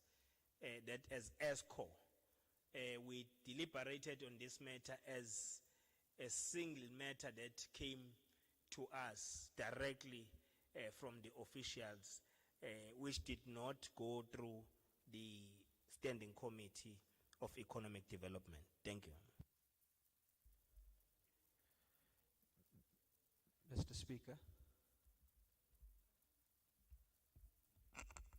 Thank you, Bob Mayor, for the clarity that has been provided earlier. I'm sure, councillors, you have listened what happened. I don't want us to dwell on that, but let me get an indication on whether is the item supported or not. Agreed, Mr. Speaker. Thank you very much. Mr. Speaker. We are going to get the third report of the executive. There's a hand. Yes. Yes. Mr. Speaker, my hand was up before you took the vote. And as the Your IFP... hand was up, your hand Yes. was up before I took the vote. Yes, it was. Which votes? Immediately after the mayor, my hand was up before you took the vote on the item we just passed. I never took any vote. Which item? You just asked whether the item was supported or not, Mr. Speaker. No. We are done now with that matter. Let me request the mayor to submit, to present the third report of ESCO. No, Mayor. Mr. Speaker. But Mayor? Thank you, Honorable Speaker. I wish to table the third report of the Executive Committee to your House. Thank you. City Manager? Thank you very much, Honorable Speaker. The third report is the report, starting with the report of Finance, Security and Emergency Services Committee for their meeting held on the 17th of the 3rd, 2022. Item 1.1, Memorandum of Understanding between the Independent Police Investigative Directorate, commonly known as IPID, the South African Police Services, commonly known as SAPS, and the Durban Metropolitan Police Services, commonly known as DMPS. Committee recommends. Oh, good. There is a speaker, Councillor Kwala, and his worship the mayor after Kwala. Angibonge Somlomo. Thank you very much. Ingayinhle kakhulu le initiative yokuthi kukhulunyiswane ngalolu hlelo. As IFP ubaba uMeya uKhawunda efika nje la thuze nesixazululo. This is one of isixazululo esasisilindele. I think everyone ola endlini noma emphakathini uyazi ukuthi iphoyisa nephoyisa la likhona liyazi ukuthi ama drugs adayiswa but ayikho into eyenzakalayo. Why ayikho into enjenganale eyenzakalayo. But siyabonga ke babumeya makukhona osekukhona okunje ebese ngathokoza kube ngabe kwenzeke before ingqungquthela lezi ezizoba khona. Ungene njenge-IFC siyayisapota siyabonga. Shona signez membership. Uhlangana nabo wena. Order, councillors, please. Councillor Kuala is on the floor. Order. Kuala. Ngiyabonga somlomo ungivikele kwaba ngiphazamisayo. Sineyinkomfa thina sinazo ingqungquthela. Asinazi ingqungquthela silona othelweni. Iziko. Councillors, order, councillors. I've earlier made an appeal in my opening remarks. I repeated again that please, councillors, behave. No disruption, please, no noise. Let's respect council meeting. Babu Kuala, you're protected. You're on the floor. Please. Speak.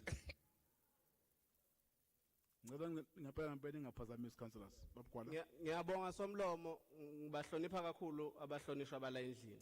Kodwa ngomeya ukuthi uma eseqhamuka ngoba leti ngaphansi kwekomiti lakhe. Thina njenge-IFP yona into esasi expecte i-priority kulento. Ngoba la eThekwini ngempela somlomo kufa abantu noma kanjani la edolobheni phakathi. Imehlisa isithunzi ke njoba yena waye u-transport safety la ezini.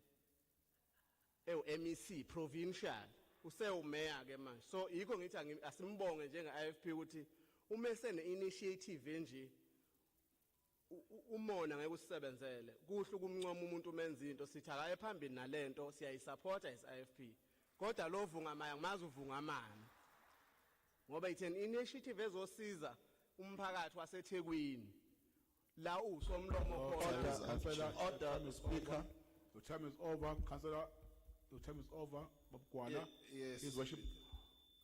Yeah, bengiraise leyo order nje ukuthi umphephethe ufuneka khulumazi ukuthi amavoti ayengamaningi we-IFP. Mayor. Kunesikhatha kalelwe sona. Angibonge somlomo. Andazokukhombisa nawe ukhutha emaningi kangakanani very soon. Le MOU ibaluleke kakhulu somlomo ngoba lolu phiko oluphenya ukusebenza kwamaphoyisa kufanele lididiyele zonke inhlaka elivelayo njengokwe-Police Act ne-Metropolis evelayo njengesakhiwo samaphoyisa ukuthi uma amaphoyisa etholakale nawo kukhona kwenzayo akwazi ukuthi alandelisiswe kahle aphenywe ngendlela efanele. So kodwa ukusebenzisana phakathi kwazo zonke inhlaka siyakubonga lokhu okushiwo ubaba umphephethe ukuthi ikona esikukhuthazayo futhi kuzolekelela idolobha lethu likwazi ukulwisana nobugebengu ngempumelelo ngoba nakuba sazi ukuthi iMetropolis umsebenzi wawo omunye wawo ukuthi ubhekane nobugebengu kodwa kuyiwona oqavile ohamba phambili into yoku-enforce i-Traffic Act mase iyalwisana nobugebengu iholwa i-South African Police Services. So sicabanga ukuthi ke lokhu kuzogcizelela ukuthi kusetshenziswane ngoba ithe kwakufuneka libe idleke sobugebengu kodwa kufanele kube indawo abantu abahamba ngokukhululeka kuyona bengathintwa ubugebengu. Siyabonga. Thank you very much. Is the recommendation agreed, councillors? Agreed. Thank you, City Manager. Honorable Speaker, the second report is the report on 1.2, report on social responsibility initiative, Global Star Food Group Pty Ltd company donating painting of the building and accessories at Amanzimtoti Fire Station. Committee recommends. Is the recommendation agreed? Agreed. City Manager. Item 1.3, Ethekwini Municipality's monthly public tender award for the period 31st up to 31st January 2022. Committee recommends. Is the recommendation agreed, councillors? Noted, sorry. Thank you, Mr. Manager. Item 1.4, report on investments for the month ended 31st January 2022. Committee recommends. Is motion agreed? Noted. Noted. You have speakers, Mr. Speaker. There's a speaker? Yes, sir, Mr. Speaker. Councillor Byrne. No, there's no speaker on this list. You have that is with me, but I will allow you to speak. Thank you, Mr. Speaker. Mr. Speaker, the more I look at the item as it appears in the agenda, the more I realize how misleading it is, because it just mentions two figures. It mentions a monetary amount of 2.7 billion and a return of 4.6%. That's like saying the sun is shining, so it's a nice day, but in fact, the wind is blowing gales and the storm clouds are brewing on the horizon. The report itself is only about 7 pages, but it's filled with lots of figures, and the figures which are the most alarming are not mentioned in what comes to council. It's the figures of the cash in bank. And I'll, at the risk of boring people, but alert them to the danger that in July, our cash on hand, the net figure after excluding the General Insurance Reserve, was 7 days. In August, it was 15 days, because we got a tranche of money from National Treasury. By September, it went down to 2 days. By October, it was minus 8 days. In November, it was minus 12 days. In December, it bounced back to 4 days, but when we got another tranche of money from Treasury. We were hoping that the trend would turn around in the second half of the year.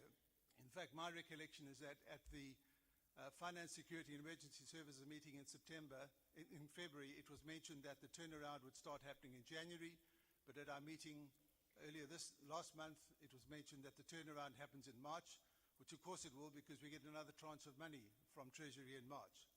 But in January, we had this depressing trend of dropping back to minus 7 days. So the important issue is, what is the trend going to be like in April, May, and June this year, which is what we've been asking for, indicative, realistic projections based on past payment in the recent past. But so far, no figures have been brought either to this council or to the Finance, Security and Emergency Services Committee. So we've got a declining cash and bank situation. And why is that? I'll give at least 5 reasons. First of all, we are buying water which we either cannot sell because it leaks out the pipes, or we don't sell it because people are stealing it. We are buying electricity which we cannot sell, or we do not sell, for the same reasons. It's being stolen. We are raising charges against residents who simply cannot afford to pay them. I see that regularly as a ward councillor of the area I cover. And we don't have the political will to compel payment by government and parastatals, and we heard some examples from my colleague Councillor McPherson of where they do put some pressure on Itala Bank, the money does get paid. And another big one, it's a 750 million plus issue, is this municipality's failure to deal with the Transnet issue, which has been in dispute resolution and arbitration for, I think, 4 years, and all that happens is that the debt increases by about 30 million a month, and there's no political will to deal with it. All of this is manifested in the increased debtors, which I'll remind you, because Councillor McPherson also mentioned these figures. But 2 years ago, in January 2020, our debtors figure was under 13 billion, 2.9 billion. By January 2022, a mere 2 years later, we well over 18 billion rand owed to the municipality. No business can survive that turnaround in its liquidity and amounts owing to it. So we have got serious storm clouds ahead. What can be done about it? First of all, keep the ratepayers happy so that they'll continue to pay their rates. Provide the services which they are entitled to. Cut the grass. Keep the water flowing. Make the street lights work. There seems to be an indifferent attitude amongst the, I'll say, administrative leadership and the political leadership as to whether the ratepayers are entitled to be kept happy. And boy, do we need their rates money now. So please, try and make it work to keep them happy. We need to encourage a culture of payment for services. That's a hard sell, and where we found ourselves now is because of neglect in the past in not compelling people to pay for the services. It needs political will to do it, but if we don't find the political will, the city is going to hit the wall soon. The question is how soon, until we find the political will for people to actually pay for the services. This party, the DA, will scrutinize the budget to see what proposals there are amongst the administrative leadership of the city and the political leadership to encourage a better culture of payment for services. Our impression is that the municipality adopts a head-in-the-sand attitude and that the money will keep flowing in. It won't. We need to really put on our thinking caps. We, the DA, will make as many proposals as we can in the Finance, Security and Emergency Services Committee, but I think we all need to, not all, other people need to take their head out of the sand and realize the cash flow position in this municipality is in trouble. I was tempted to add to the resolution as it appears before us the words, after the word that the information be noted, to add the words with concern, but I suppose that's a bit petty and would be a waste of time. But we are very concerned. Thank you, Mr. Speaker.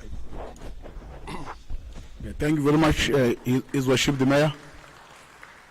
Thank you, Honorable Speaker. Councillor Bent raised the same sentiments in the meeting, which I'm sharing as its chairperson. And he was clarified that the collection fluctuates. So therefore, they are not static. So which means if a number of people per day who's supposed to pay us increases, it then therefore have impact in terms of our standing in the days cash on hand. Let me just give you today's cash on hand, because as a mayor I receive that report on daily basis. Today's cash on hand is total cash for 58 days. What becomes the threshold is 90 days. So which means that from January we have improved when we are seated at 58. When you exclude excluding unspent grants is 42 days. So therefore it improves on daily basis as we collect. And what constitutes our budget is what we collect from people. When you pronounce a budget of 52.3 billion rands, it doesn't imply that we have that money. But that money is due for us to collect it. So therefore, as the ANC, we noted the report, but the other aspect which is critical, we wonder how are we going to intervene on these challenges, because the very same DA, Honorable Speaker, does not support budgets. So how do you fix all these challenges without budget? It rejects the budget, but they are the first ones to go and claim that they've delivered. I don't know how to deliver without a budget. So I think they are confused, because you can't just be rejecting budgets if you want to fix the challenges that are confronting our communities. So therefore, as the African National Congress will continue, because we do have a plan. Even if you look at the draft budget which we presented on Friday, it does talk on these matters, what becomes the intervention of this council to address matters, especially water leaks, issues of sewer spillages, overgrown veggies, because we need money to do that. So I think we must change your position. Don't reject budgets, then you come here, you grandstand, you say people must be assisted. How do we assist them without a budget? So it doesn't make sense. Thank you, Chair. Thank you. Thank you, councillors. Is the report noted? Thank you, City Manager.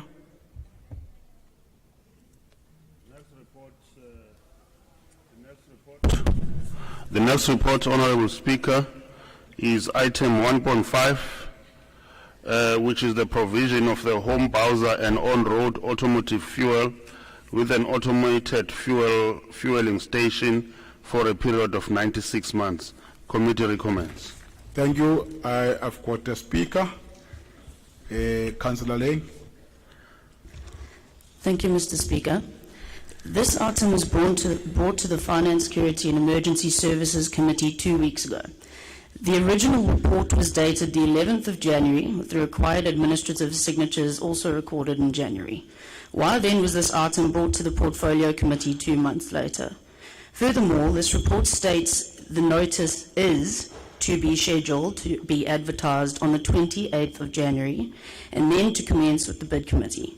This item appeared with a mere 7 paragraphs and relates to an 8-year contract, where the service provider is required to perform a combination of all technical, administrative, and managerial actions required during the life cycle of this contract, the 8-year contract.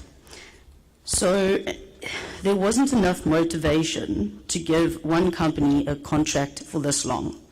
We are not here to rubber stamp and note intentions on principle.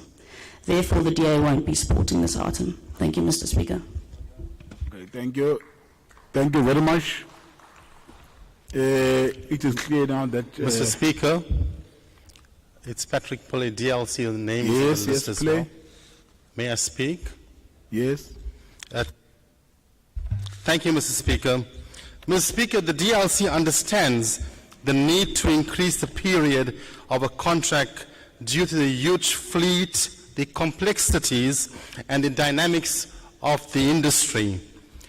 However, Mr. Speaker, the DLC wants to emphasize that this contract must not meet with the ill fate of the on-bows and on-road automated fueling solutions of 2016, whereby the flaws of the contractual agreement have resulted in the termination of the initial contractor and resulted in the appointment of a new contractor that have raised many eyebrows.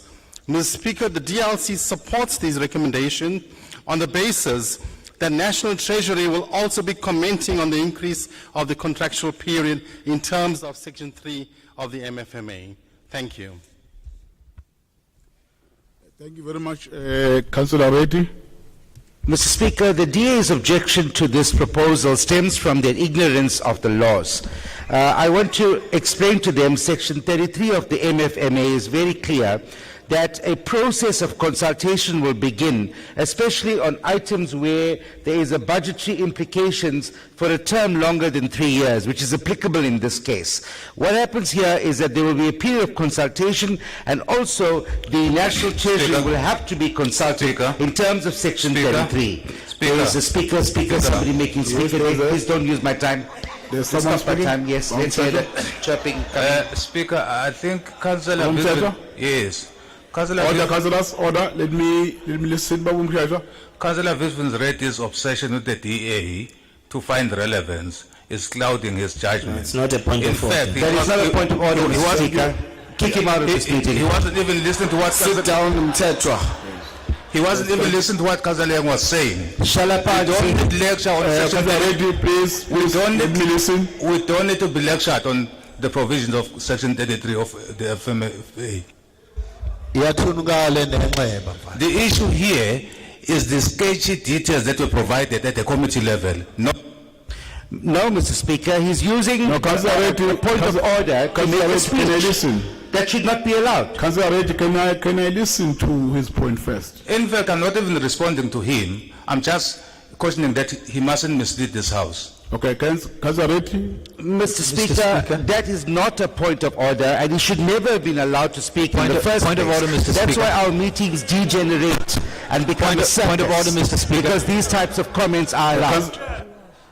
Councillor Reddy. I'm on the floor. So, Mr. Speaker, point of order, Mr. Speaker. There's a point of order, Mr. Speaker, that needs to be heard.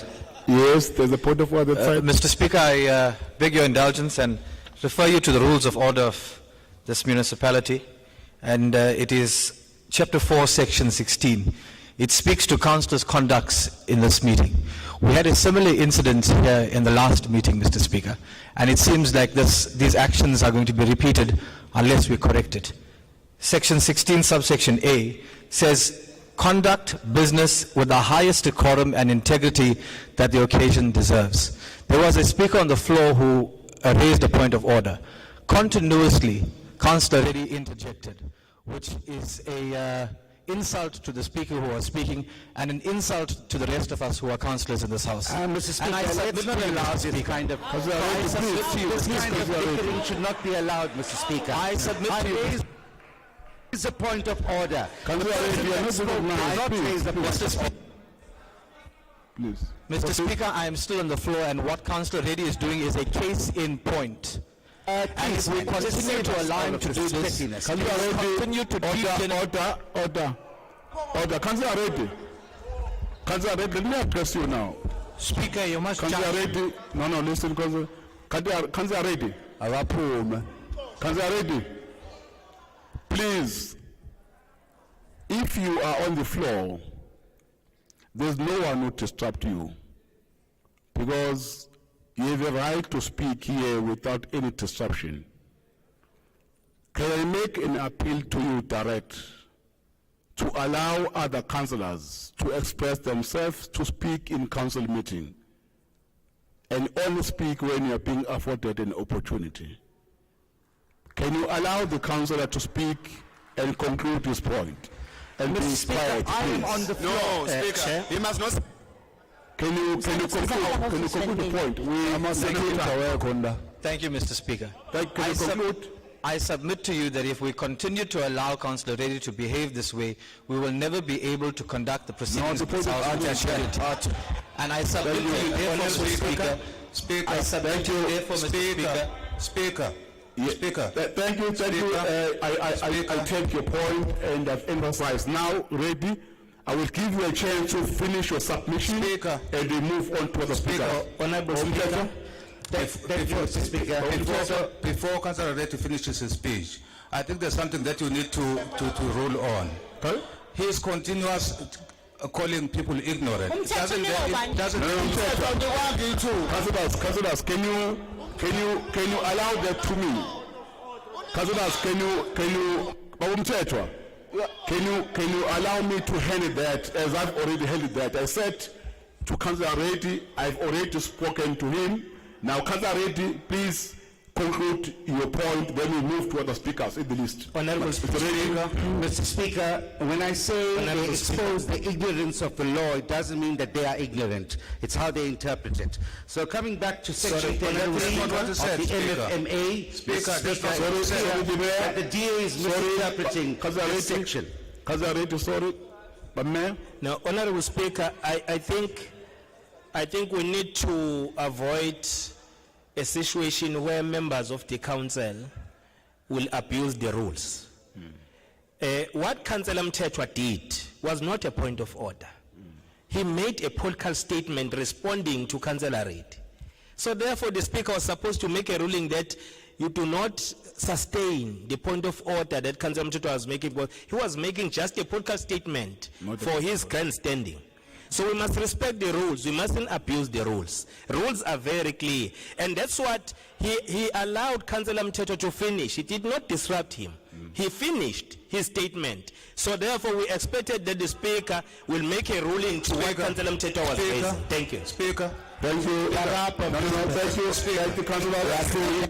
Order is only ready. Councillor Reddy, on the floor, please conclude the point. So, Mr. Speaker, objection from the DA is ill-informed, Point of order, because Mr. if Speaker. one understands section 33 of the MFMA, one would...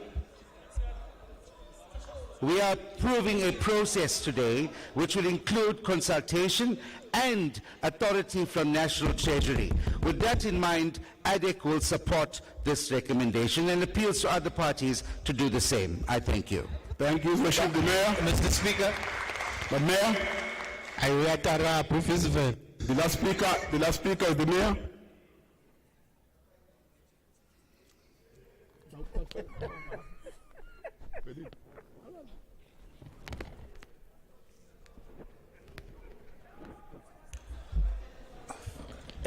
What Councillor Reddy, Honourable Speaker, has alluded towards this resolution and recommendations, it's what the ANC wanted to raise, so we fully support the recommendation. Thank you. Thank you, His Worship. Councillors, page 125. Mr. Speaker, before you read the item. Thank you, Manager. Agreed. Speaker. Agreed. Speaker. Speaker. Yes. Item 1.5. Speaker. We abstain on his space, okay? Let me get those who are in support of the item. Those in support of the item 1.5. Page 22. Can they vote? Let's display the numbers of the board secretariat. No movement. I don't think No movement, councillors. We are now voting on page number 22. Item 1.5. Those who are in support of the item. They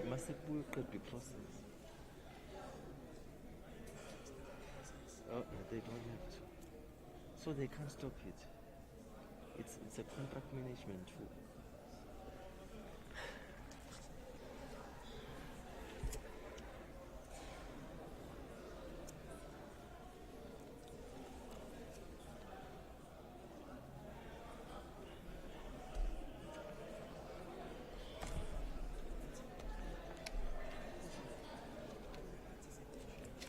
Yes.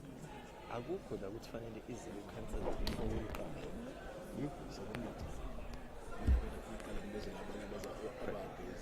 Yeah. Isiqedile. I-problem ukuthi izothi. Awuthi ngibuza.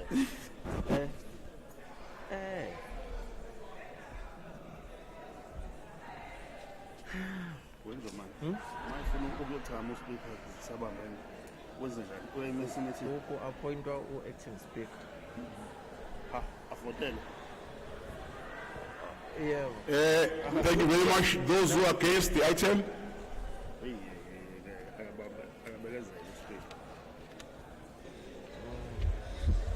Somlo. Yes. Angathe usiphinda mawani. NFP. Hayi sivoto ngakho hayi musurob somlomo sivoto ngakho. Thank you. Bengikhona mntu. Those who are against. The secretary sheet rob somlomo ade ngakho voto. Nkosi. Order, councillors. Asike ngingutheleni la. The secretary sheet. How? Those who are abstaining. Those who are abstaining.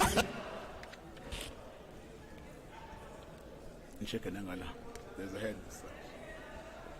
If the speaker is absent or not available to perform his function, still a walk. The council must act as the speaker. Then listen to what my rules say.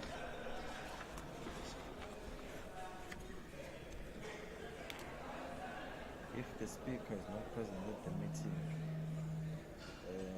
the council must elect another councillor to act as the speaker. If the speaker is not Speaker, NFP is still not there. this panel must preside over The security sheet or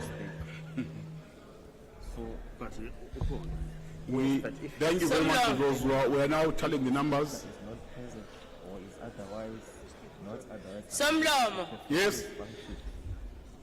I have a challenge now with the integrity of your secretariat. What is happening now? The NFP have voted. Yes, It's not for the first time. I don't know whether it's sabotage or what. But I've also raised it.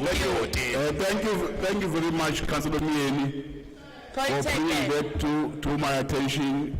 Apologies on behalf of the team that is assisting me. We are correcting that. Please correct it.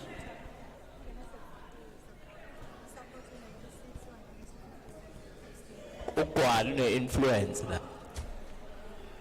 Those who are in support of the item is 96. Those who are against 57. Those who abstain 43. Therefore, the item is being carried forward. Thank you, City Manager.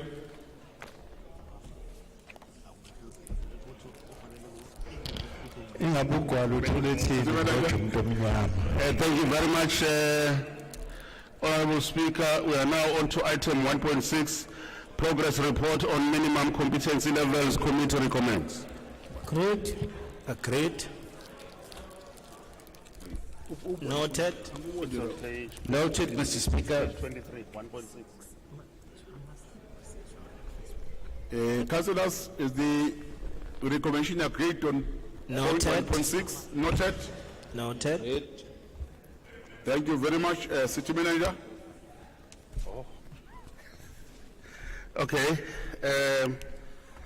We now move on to the second report, which is a report from Economic Development and Planning Committee meeting held on 18th of the 3rd of 2022, item 2.1, Ethekwini Municipality Informal Economy Forum Committee recommends.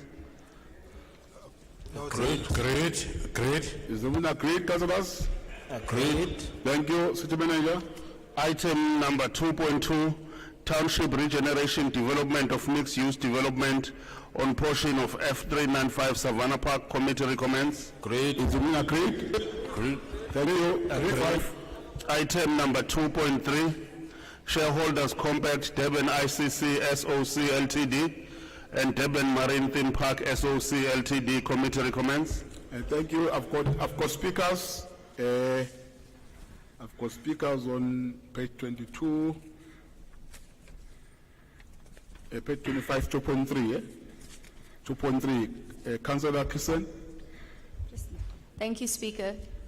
It is a difficult job that we have as councillors because not only do we represent our communities, but we represent the choices that we have to make and the ramifications to our the Ethekwini in the future.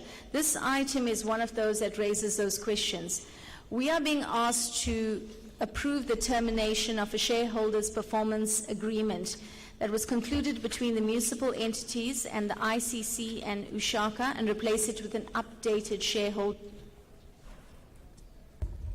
It seems simple enough, but we must ask, why are we replacing it? Where are the problems with the original contract and where are the annexures of the old and proposed new contract so we can compare the differences? None of this is before us. The only information before us is that the new shareholders contract is updated in terms of legislation and regulations. But most importantly, it was updated to make provision for a lead independent director. This person would lead in the absence of a chair. They would serve to assist the chair, to act as an intermediary, to deal with shareholders' concerns and lead performance appraisal of the chair, as well as chair the decision-making process where the chair has a conflict of interest.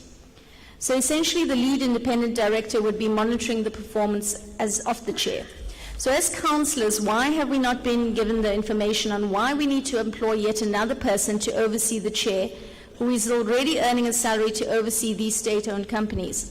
Both these entities are areas of concerns, specifically in their performance.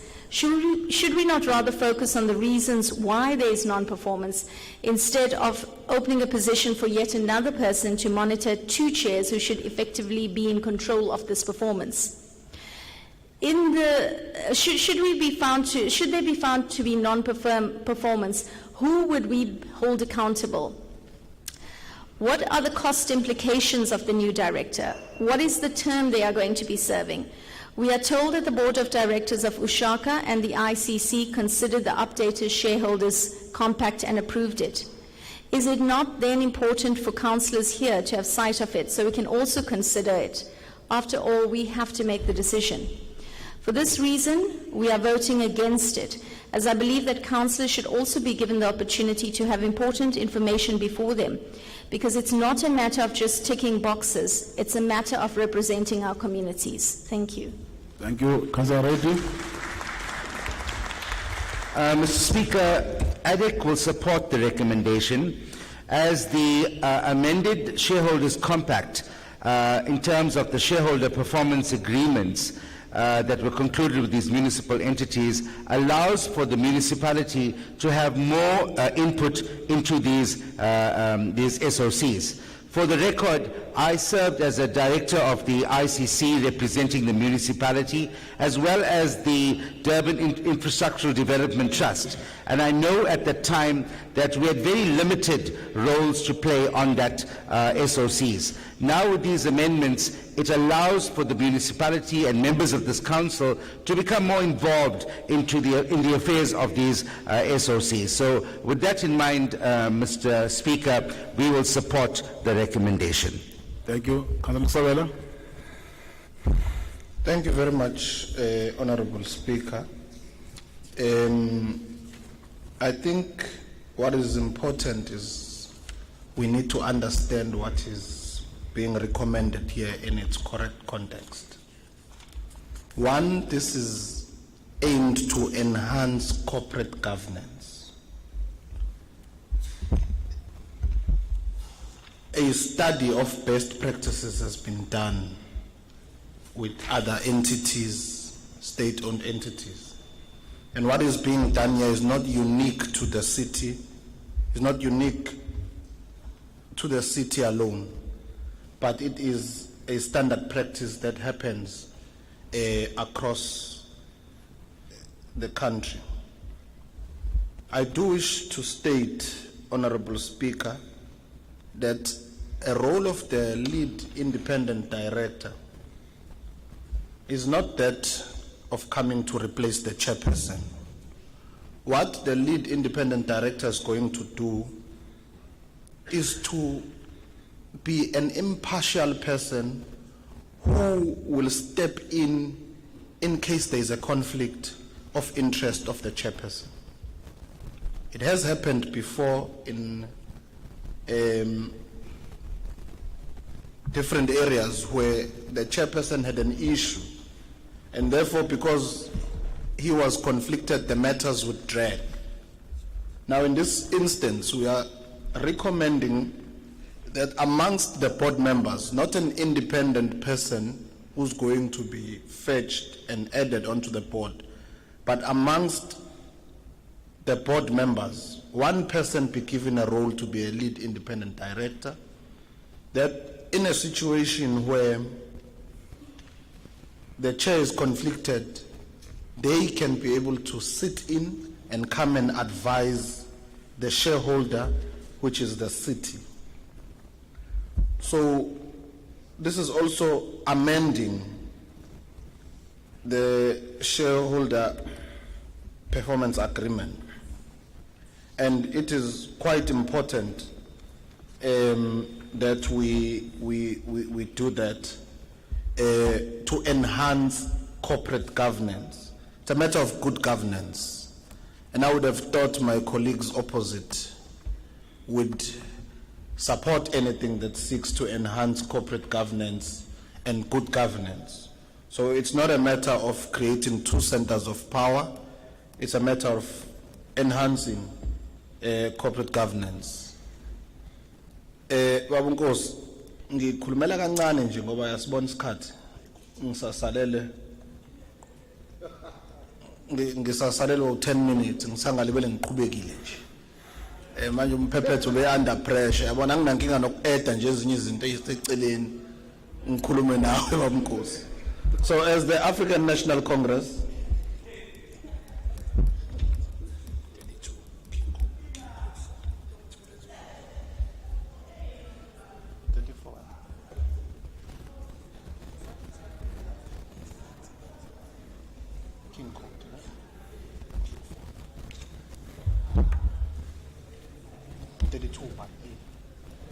Speaker.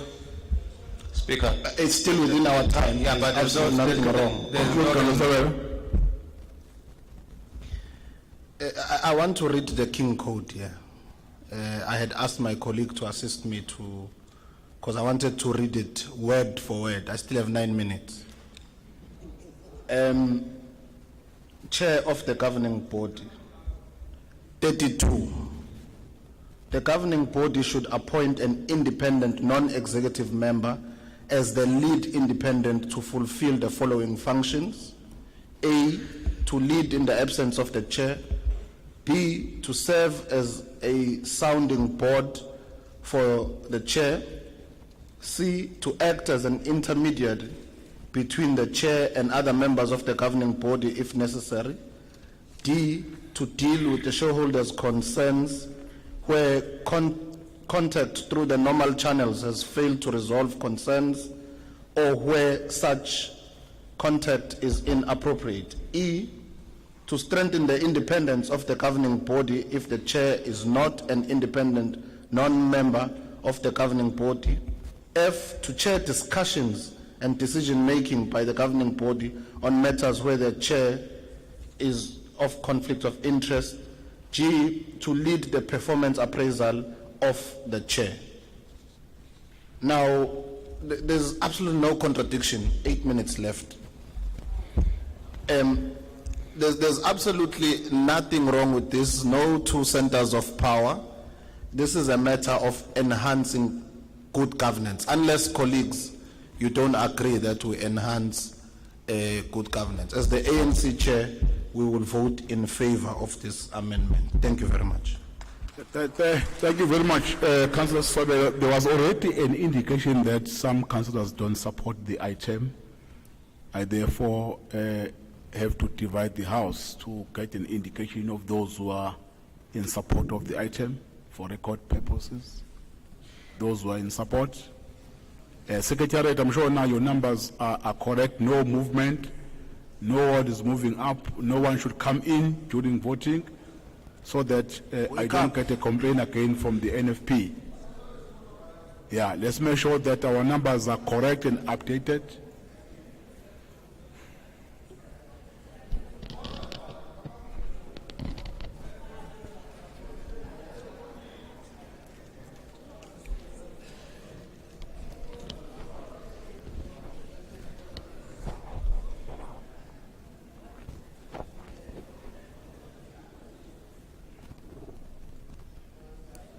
IFP ivotile. But look uqombe IFP ngala. 15. Oh, 15, yeah.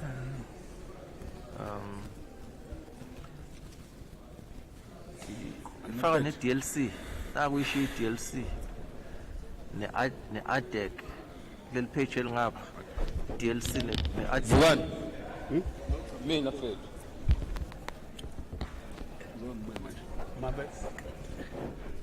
Ngekuxosho Phakamiso. Asumpite kakhulu. No. Mabexosha sokuthatha uzobuya la. NFP, fake NFP. NFP in favor.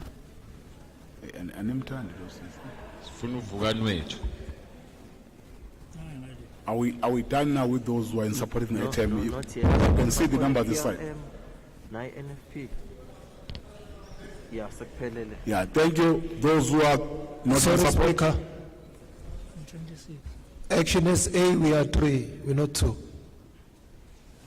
In support. Okay. Those who are against? Siyabonga mfundisi.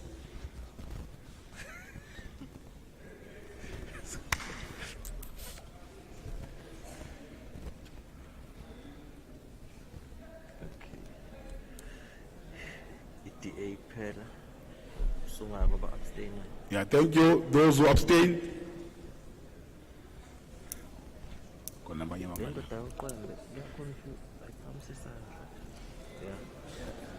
Okay. Yeah. EFF yeah. EFF Yeah, thank you. Faka ne freedom plus le. Yeah. Yeah. Can you tell the numbers?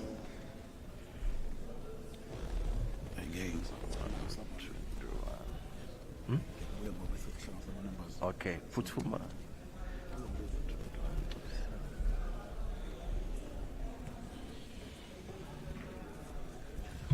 Speaker, our vote is looking ACC 1. We are 2 of us here. And we are for it.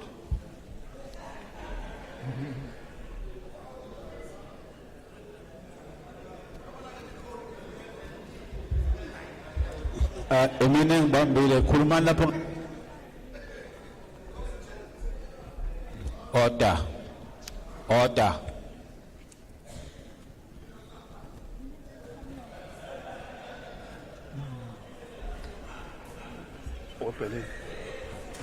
Councillor Mpaza will resume the duties so long in the absentia of this.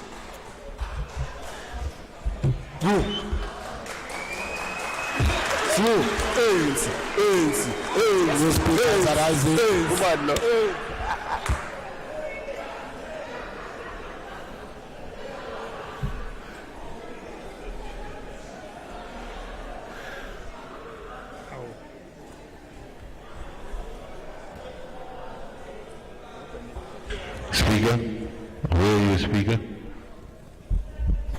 Wesibu, uzokwazi into thank you.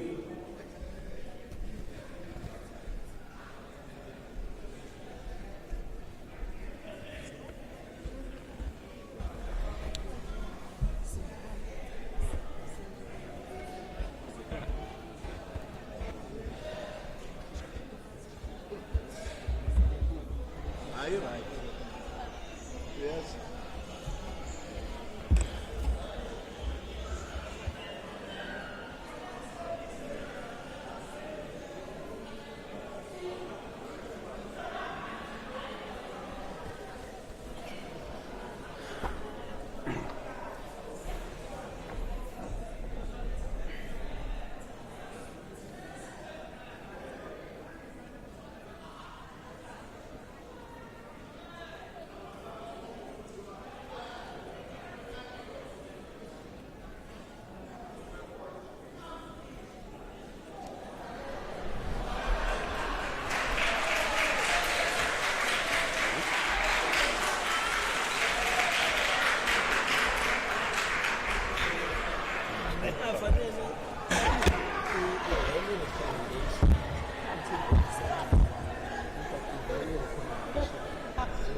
But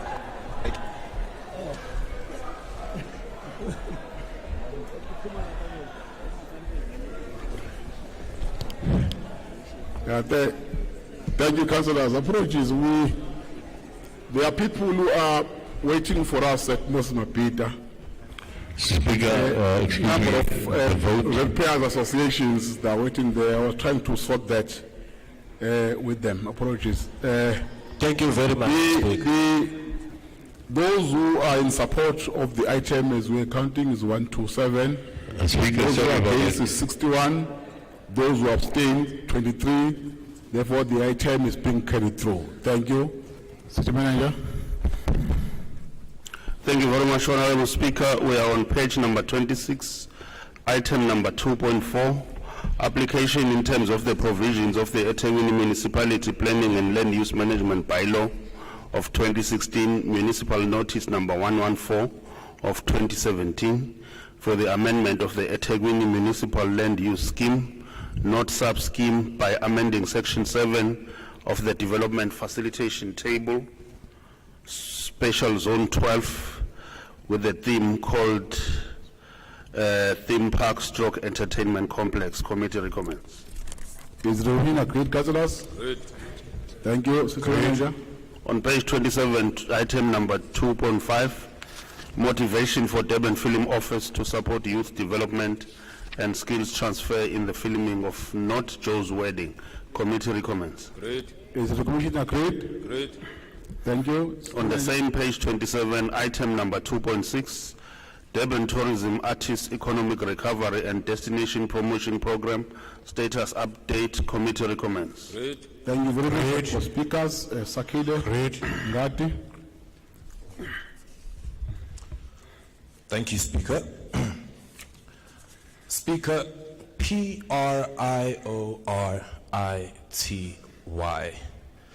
It's a simple term, but an important one. It's a term that throughout history has built great governments, and a term that has equally seen to the assured demise of others.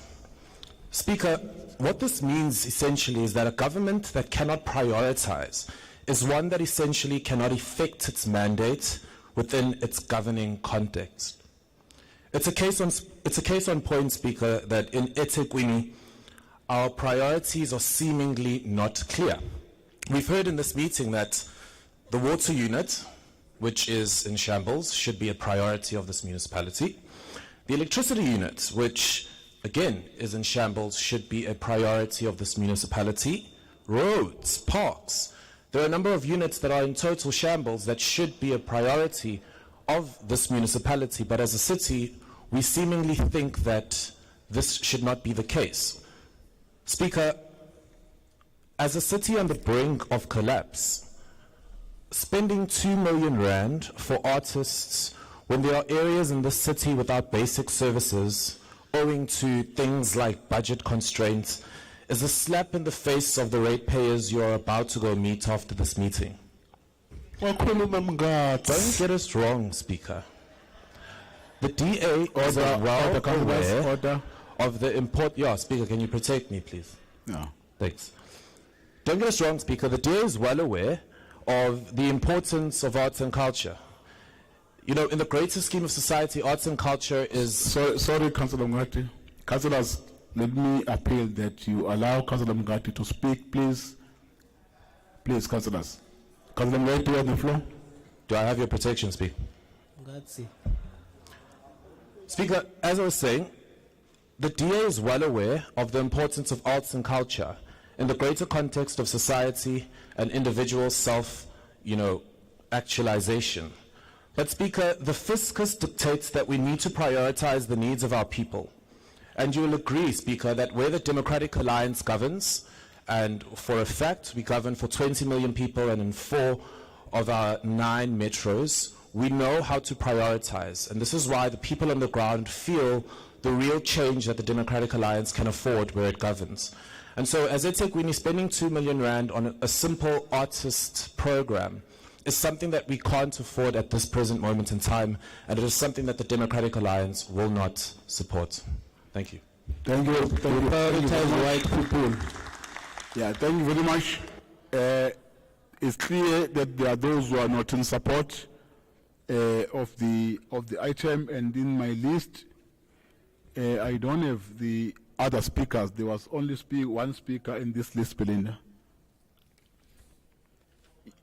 Yes, Councillor Reddy and Councillor Savela. I withdraw, Mr. Speaker, in favor of just voting. Thank you. Thank you. Councillor Savela. Thank you very much, Speaker.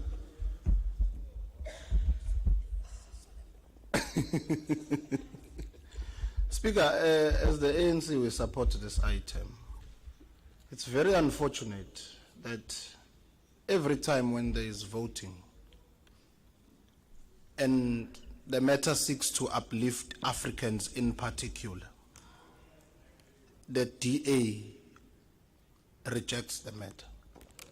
But when you speak about anything that touches white people in this municipality, I can make a reference to matters in this council agenda.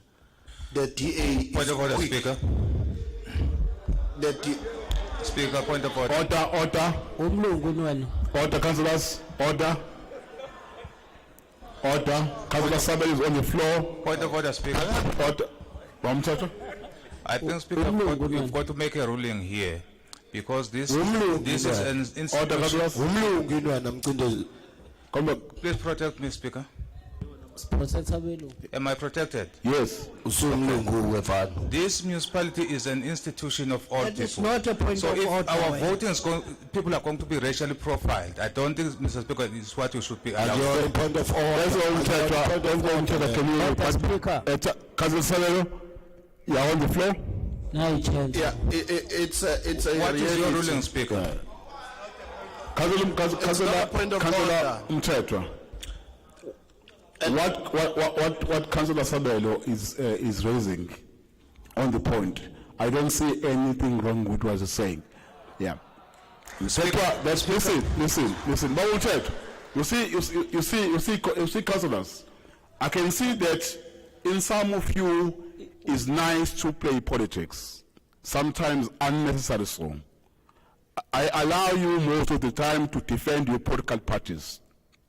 Sometimes you are doing that too much. All of you councillors.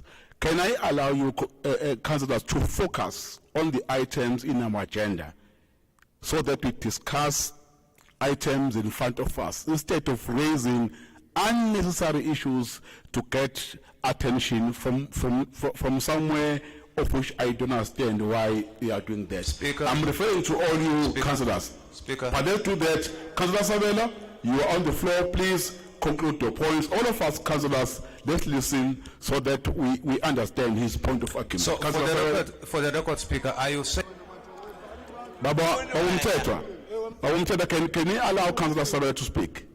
Please, Councillor Sabela. Thank you very much, Speaker. And typical of the DA, when they want to... Typical of the DA, when they want to unleash violence on black people, they use other black people.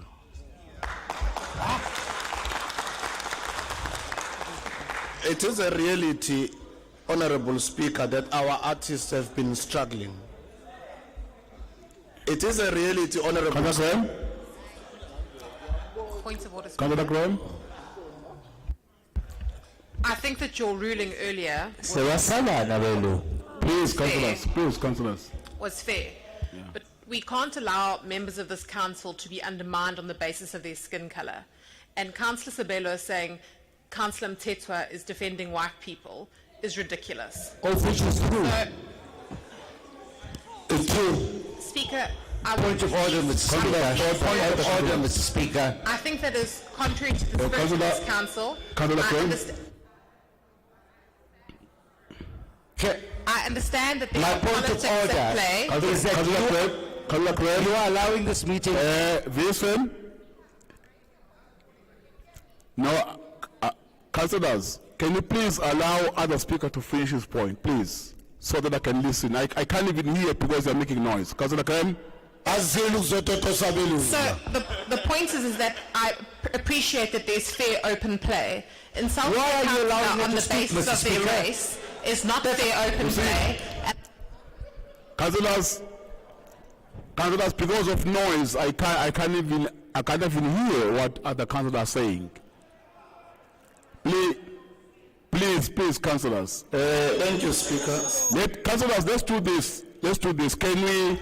Can we allow Councillor Sabelo to finish his point? And Councillor Sabelo, can you please confine yourself on the point so that we save time for council, because now you are raising point of orders. I can't even some of to hear you because you are making noise. Please, councillors, Councillor Graham, you are on the floor.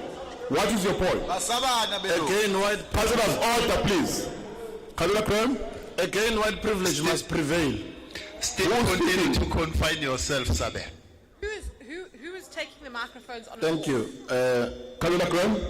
Speaker, I would please ask that point is withdrawn. Councillors, I want to hear. Please don't make noise. Councillor, I see your hand. Speaker, the code of No. Councillors, listen. The reason why I give Councillor Nicole a chance is because he raised her hand. Then I said I will allow her to finish her point. Hence, I want to listen to her. I then make a point that when Councillor Sabelo conclude his point, he must focus on the point on the agenda. Councillor Graham, please finish your point. Thank you, Speaker. Please, councillors, quiet. Point Ready, I can see your hand. that the DA is unleashing violence, and the specific reference to Councillor Mtetwa as a black person being used by white people must be withdrawn. Speaker. That is deeply problematic. Speaker. Speaker, can you let me finish? I can hear you. So it is fundamentally contrary to the rules and conduct of this House. We will agree to upkeep our part in conduct. I withdrew in the last council meeting where you ruled that I withdraw, but we can't conduct ourselves where people's input is going to be undermined on the basis of their skin colour. So I would please ask that you would ask Councillor Sabelo to withdraw that, because we are not going to be treated like that in this council. We can all shout loud. Right, Councillor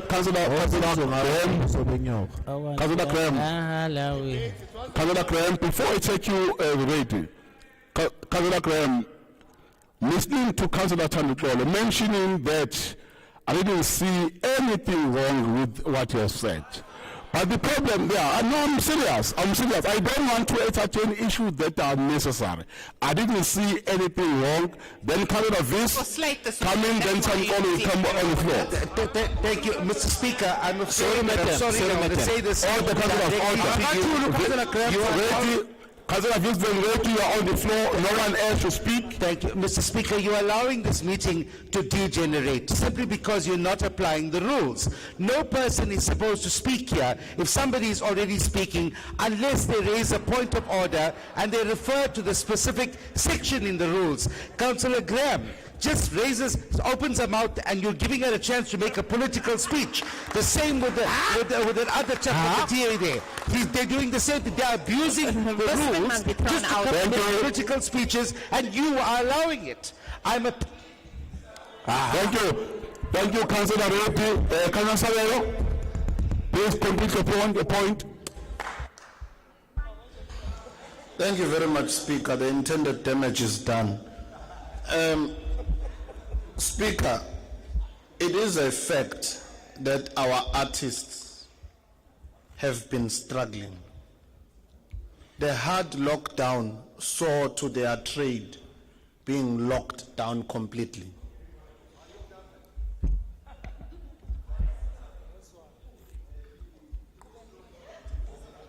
I will respond accordingly, and you will not like it. You will not like it. Councillors? And I will have time, because now it's a fact, Honorable Speaker, that yes, to the point of order. Order. There's a point of order that's right. Ukubi orchestra njengabe iphasisa gijima le. Orchestra. Ngiyacela somlomo. Yebo lalela. Bengicela umhlonishwa uthanda uxolo. Le ndaba yabantu aba black naba white sixoxe eminyango. Sidile ne-item njengamanje. Ngiyabonga somlomo. Thank you, Councillor Kamtola. Can you please finish your point? All the councillors, Councillor Sabelo is still on the floor, recognized. Thank you, Speaker. I had wanted to avoid this topic of black and white, but it's a matter of fact, Speaker, that the vast majority of artists are black people of this country.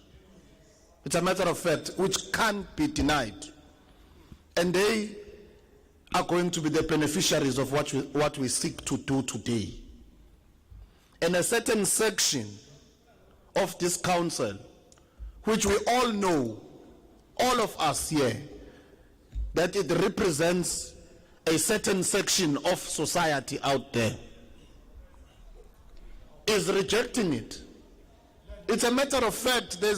It's not an issue of politicking. It's a matter of fact that the caucus, and I didn't call anyone by name, that the caucus across here votes for matters that affect affluent areas only. When we speak about service delivery, that must be sent to townships. When we speak about service delivery, that must be sent to rural areas, to hostels. They don't vote. The mayor made an example here that all the time when we are supposed to pass the budget, the Democratic Alliance votes against.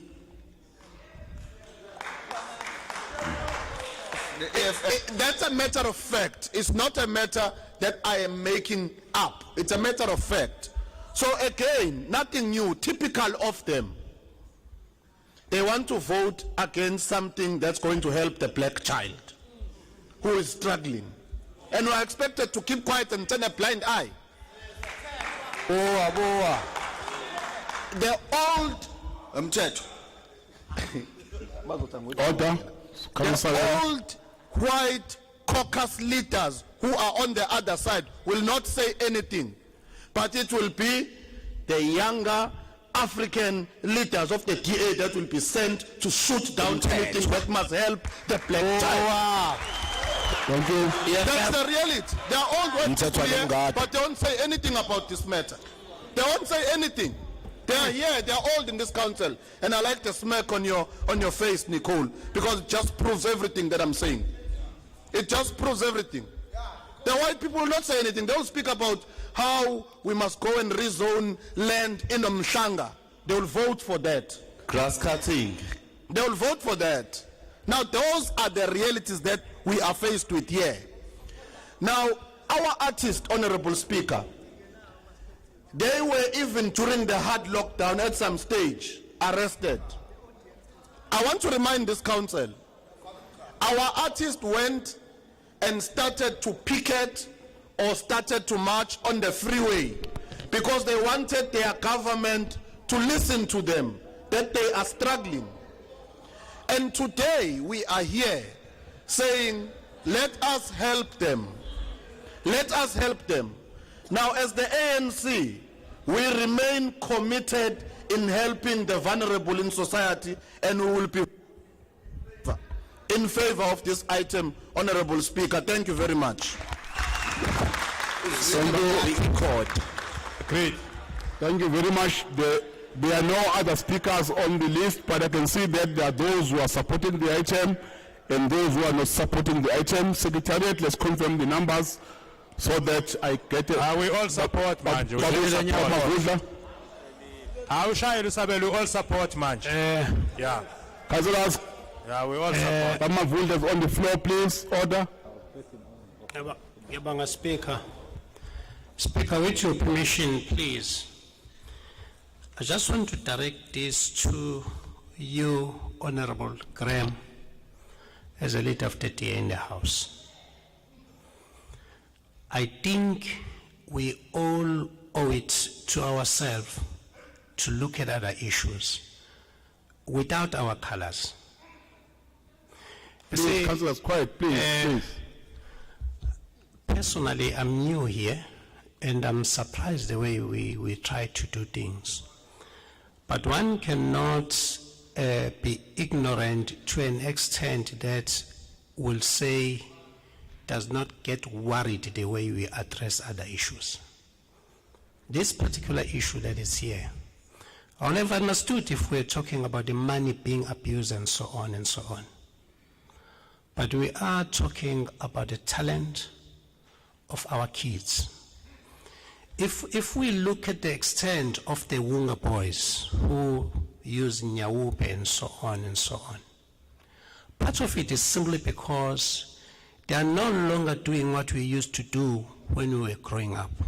There is no sport, there is nothing, there is no dramas, there is nothing. To do all these things, somebody needs to support it. With all the noise that has gone around, I'll just like to put it to you, Honorable Councillor Graham, that maybe let's start to look at these issues in a manner that is not going to be viewed as that it's so happening because it's going to a certain race of our people, because that is how it's being interpreted. And please, I want you just to take a reflection and look on this. Secondly, let's try to be honest as much as we can, and take me to task on this if you want. I've observed, Councillor Graham, the issue of the properties, because this is coming from my committee, and I'm here being honest, wanting to do my job.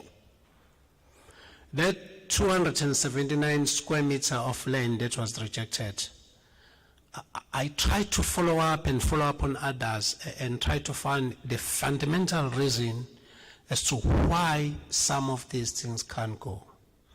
Now, you end up at a point where you're having a situation where it's us and them and us. I'm humbly saying, can we try to find a common ground to deliver to our people regardless? I don't want to put too many examples because someone may think I'm taking a certain side, but I think my age does permit me to be wrong if I sound wrong.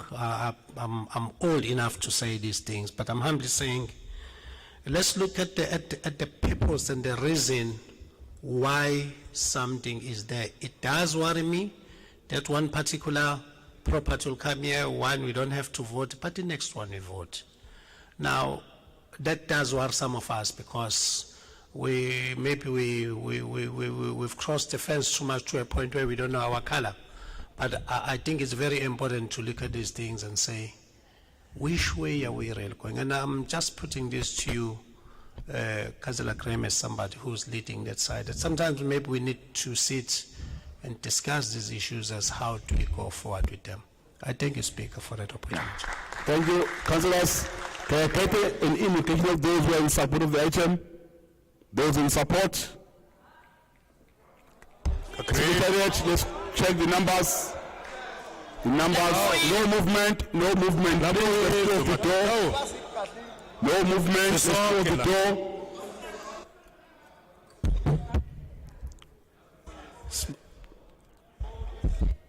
Asibashiya bodwa belu. Nama nongi.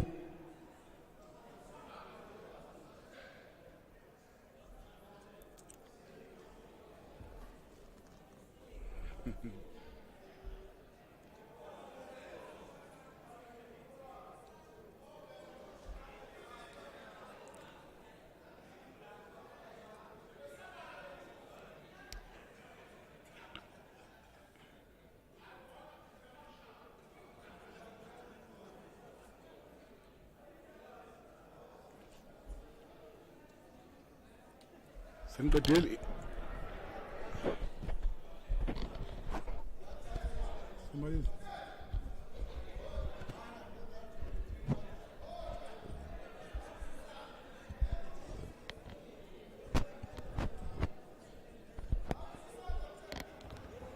Pia wala boka enga.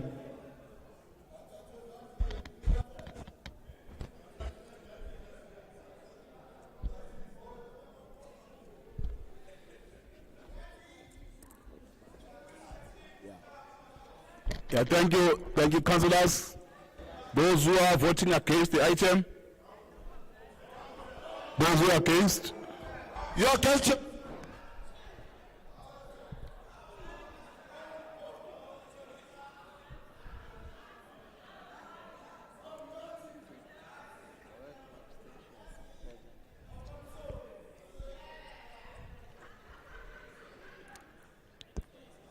thank you. Those who abstain, none. Let's tally the numbers, Secretariat.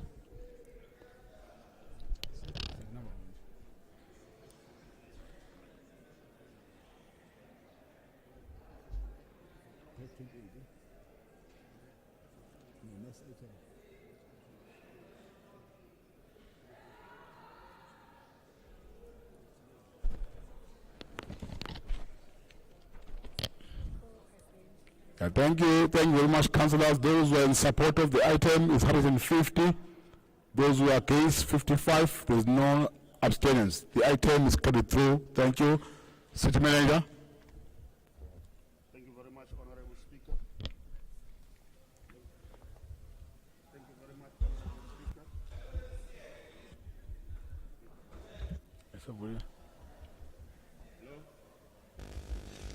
Sesizocela manje ukuthi kube khona secret vote. Honorable Speaker, thank you very much. We are now on to the addendum report of Economic Development and Planning Committee for their meeting held on the 18th of the 3rd, 2022. Item 3.1, eThekwini Waste Materials Recovery Cluster Committee recommends. Is it agreed, councillors? Agreed. Thank you, City Manager. On to page number 29. Item number 4, request for authority to initiate process to enter into a 5-year contract for eThekwini Municipality's parking management system. Enquiry IT 18510. Committee recommends. Is it agreed? Yes, councillor. On page number 30. Yeah, thank you for the opportunity. This was a late on table item in the previous agenda. And with your indulgence, I want to just discuss a few matters on this. On item number 5. Item number 4, yes. There are no Under 5, eh? Yes, thank Yes, you. you can speak. Thank you very much, Speaker. I've got 7 minutes, 49 seconds, 8 minutes. Yes, one would have to wonder why it took so long for this matter to come to this council. Because having looked at this, one could see that it is a system that is mutually beneficial for the city as well as for the employment that we are so lacking. It is a system that has been working in Pietermaritzburg and Grahamstown. It's been well established and it's proven. Taking a leaf from what the Deputy Mayor just said, one has to take cognizance of the fact that we do have a lot of people that are Wunga addicts on the street.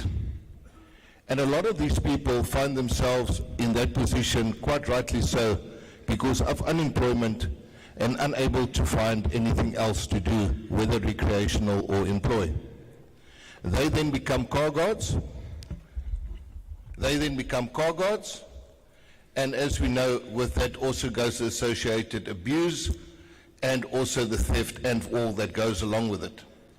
This system creates an opportunity for people to have dignity, so that people can actually start working for an income, instead of being reliant on the arms of whatever people extend to them.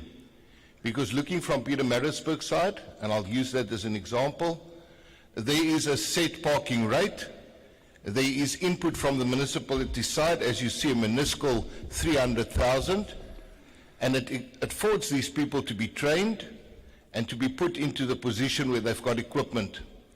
So people come and park, a portion goes to those people, so they now are legitimately employed, where the city then gains some funds which can then be applied to road markings and whatever goes according with that. So that's absolutely great idea. One would hope that the service provider is actually going to take this into consideration, because all of these people on the street are not necessarily Wunga addicts. There are people there just earning a living for their families by going out every morning or sleeping in a bush somewhere because he cannot afford to go home and sending money. We all know that. We see them every day.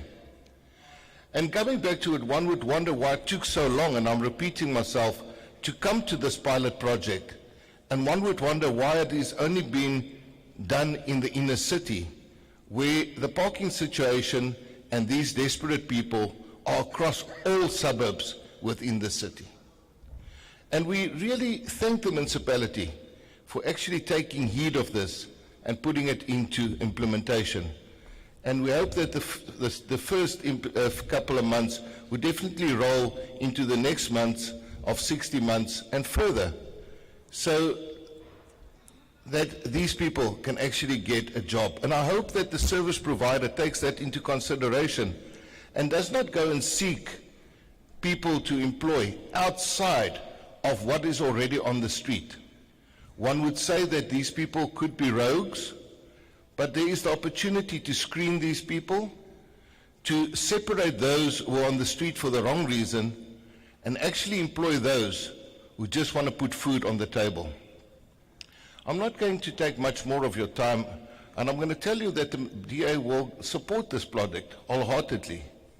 And the reason being, because in the 2011 period of term, as well as the 2016 period of office, this was actually tabled as a notice of motion by the DA, by myself and Councillor Graham, but the council shot it down. So we are glad today that it's coming to full implementation. The DA will support this in the interest of all the people of the city. Thank you, sir. Thank you, councillors. Is the declaration agreed? Agreed. Thank you, City Manager. Thank you very much, Honorable Speaker. We are now on to item number. We are now on to item number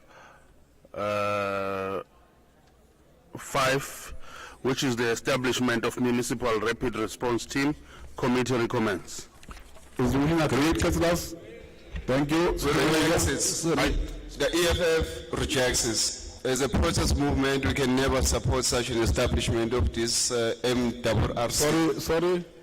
We reject this item. Okay, thank you. Ngiyacela. Who's speaking? Yes, Councillor. Bengifisa ukwenza amendment la somlo.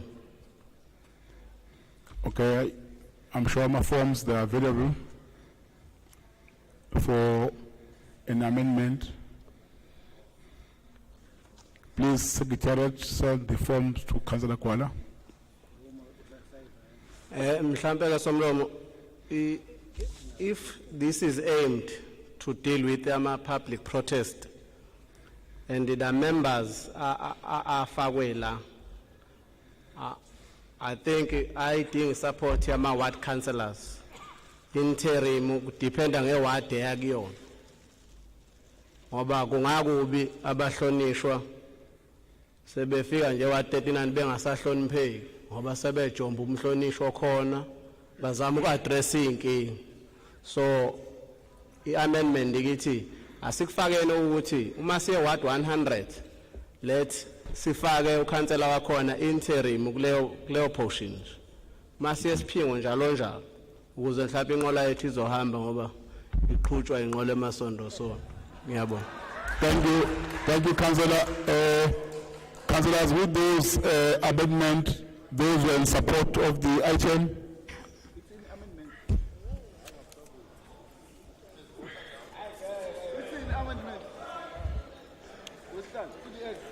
No movement, please. We are counting now. FF ngathi aniyazidelizelela niyasangana. Councillors, we are voting. We are voting.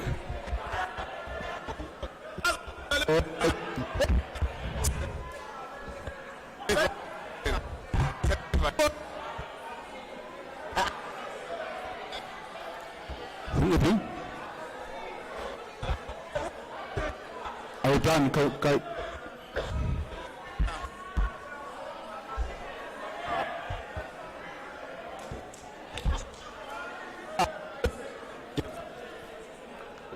Thank you very much. Those who are against the item, order please. Those who are voting against.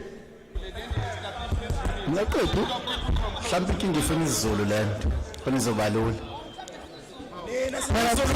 Solenzani ezulu?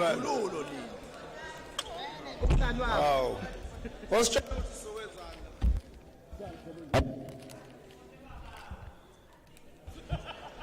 Yes, we are against.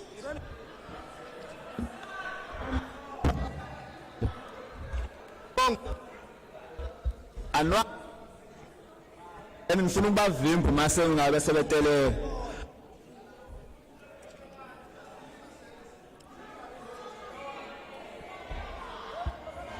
Musana ukutelela.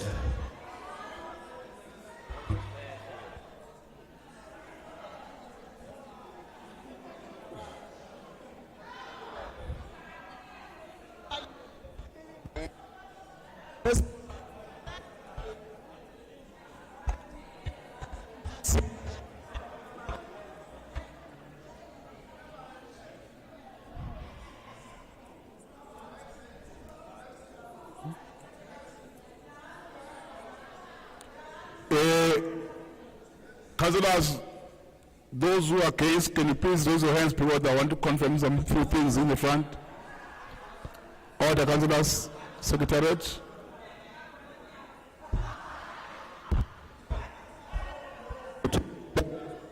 Thank you. Siyabonga kakhulu ngehlisa izandla. Those who abstain. Those who abstain, none. Let's add the numbers, Secretariat.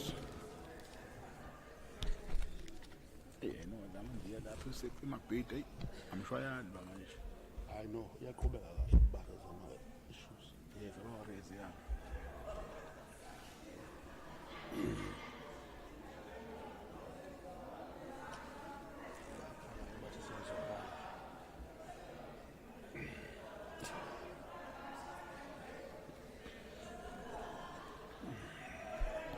Thank you. Those who are in support of the item 171, those who are against 21, those who abstain, none. Therefore, the item is being carried through. Thank you, City Manager. Thank you very much, Honorable Speaker. We are on page number 31, item number 6, review of eThekwini Municipality System of Delegation. Committee recommends. Thank you very much. There are two speakers. Then there is Councillor Nkosi and His Worship the Mayor. Councillor Nkosi.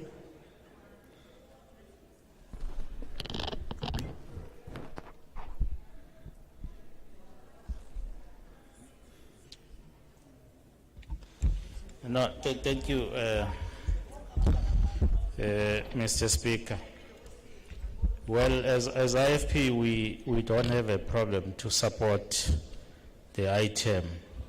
But what is important is to ensure that all what has been agreed upon must be implemented.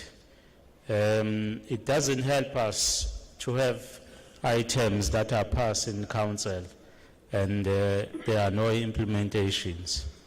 It's one of the serious items that we need to consider to ensure that officials and everyone in the council do justice with regards to the institution. Thank you.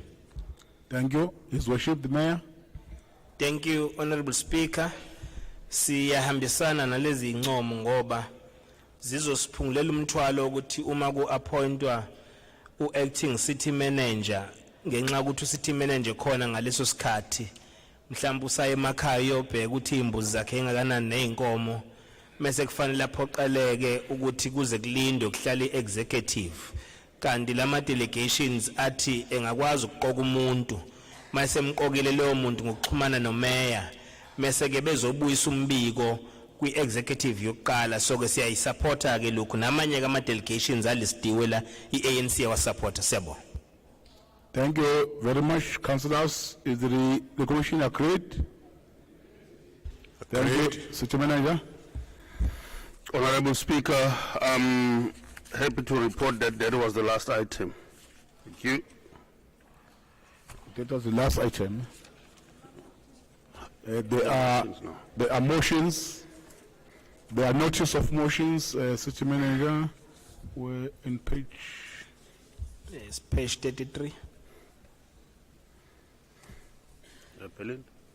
Mr. Speaker, it is my pleasure to move the motion as it appears on page 33 for adoption by this council. I thank you.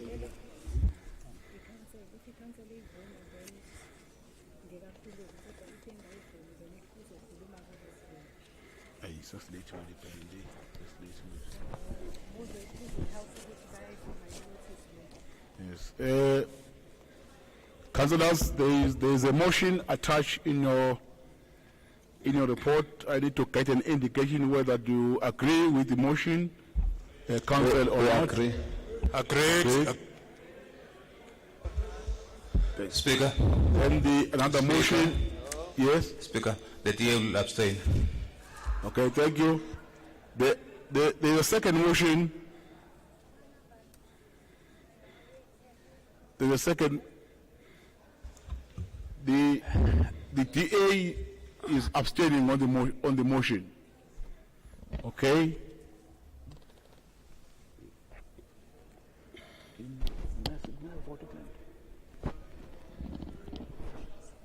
Okay, let me get an indication if there is anyone who is against the motion.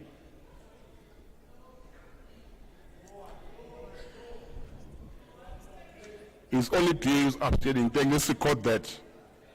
The second motion. Let me find first from the council that do we accept the nomination, council? Speaker. No, the motion, I'm sorry. My apologies. I know it might sound petty, but for the purposes of the records, I think here it says the motion is moved by Councillor Pindile Godfrey Mavundla. We don't want a situation where we go back to our records. You find that there's no such a councillor, Pendile Mavondla. Can that be maybe be corrected? Upindile. Yeah, it's a typing error. As a matter of fact, if the mover doesn't mind, I'm sure we'll have a meeting later this month, because with this mistake here, it might put into question the correctness of tabling it here now. Thank you. No, it's a typing error. The team will correct that. Councillors, this is the second motion. Is the council support to accept the motion? Agreed. The IFPs will abstain, Mr. Speaker. And the DA will abstain, Speaker.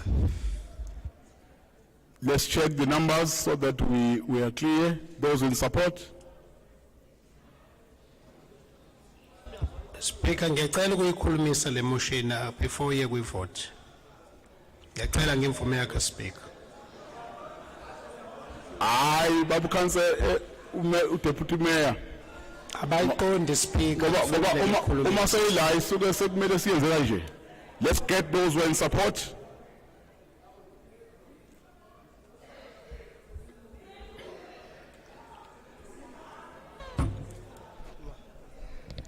Let's count those who are in support.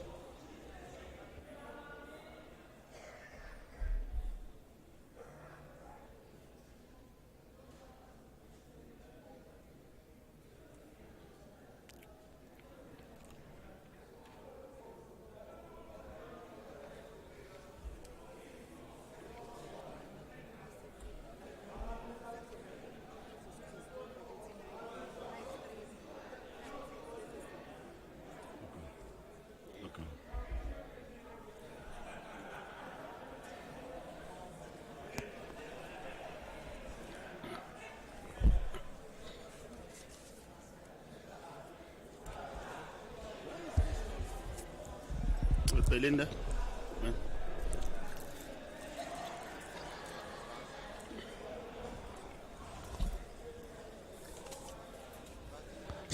Thank you. Those who are against the item? Mr. Speaker, first, ACDP does not support the item, and we have 2 councillors present.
Right, let me get those who are abstaining.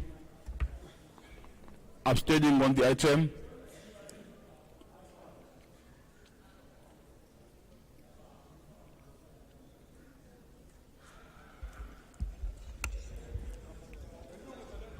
The IFP is abstaining, Mr. Speaker. According to the board, it says we are 4.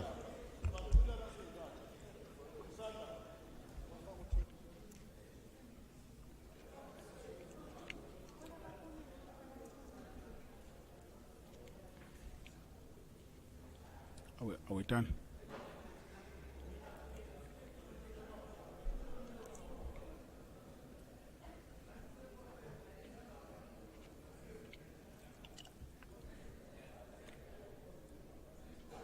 Sengatin.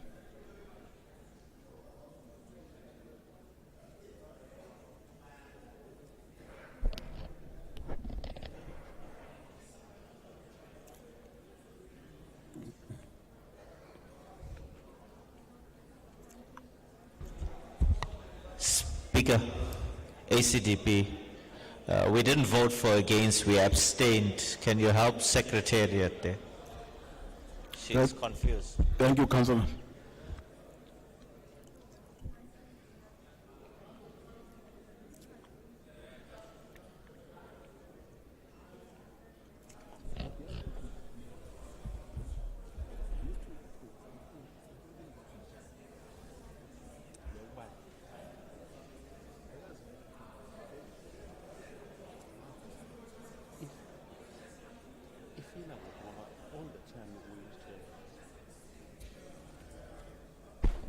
Councillors, those who are in support of the motion 127, those who are against, none, those who abstain, 71. Therefore, the motion has been supported. Thank you, City Manager. Oh, councillors, thank you. That was last item in our council agenda. We'll now move to the in-committee, executive committee agenda. Will therefore request the secretariat to assure themselves. Then our live streaming to be disconnected. Is an in-committee item. Only council members should be inside the house for this item. Let's allow themselves to move out. Speaker? Yeah, but madam? Yes. Mr. Speaker? We are requesting caucus, Speaker. Maybe you can use this opportunity while the official dom is leaving us. Mr. Speaker, I also request a caucus with myself. Thank you. How many minutes? How many minutes, Madala? 10 minutes. Helios voices. Councillors, 10-minute caucus, then you are back into minutes. He was bipolar. Thank you. If you don't see them, but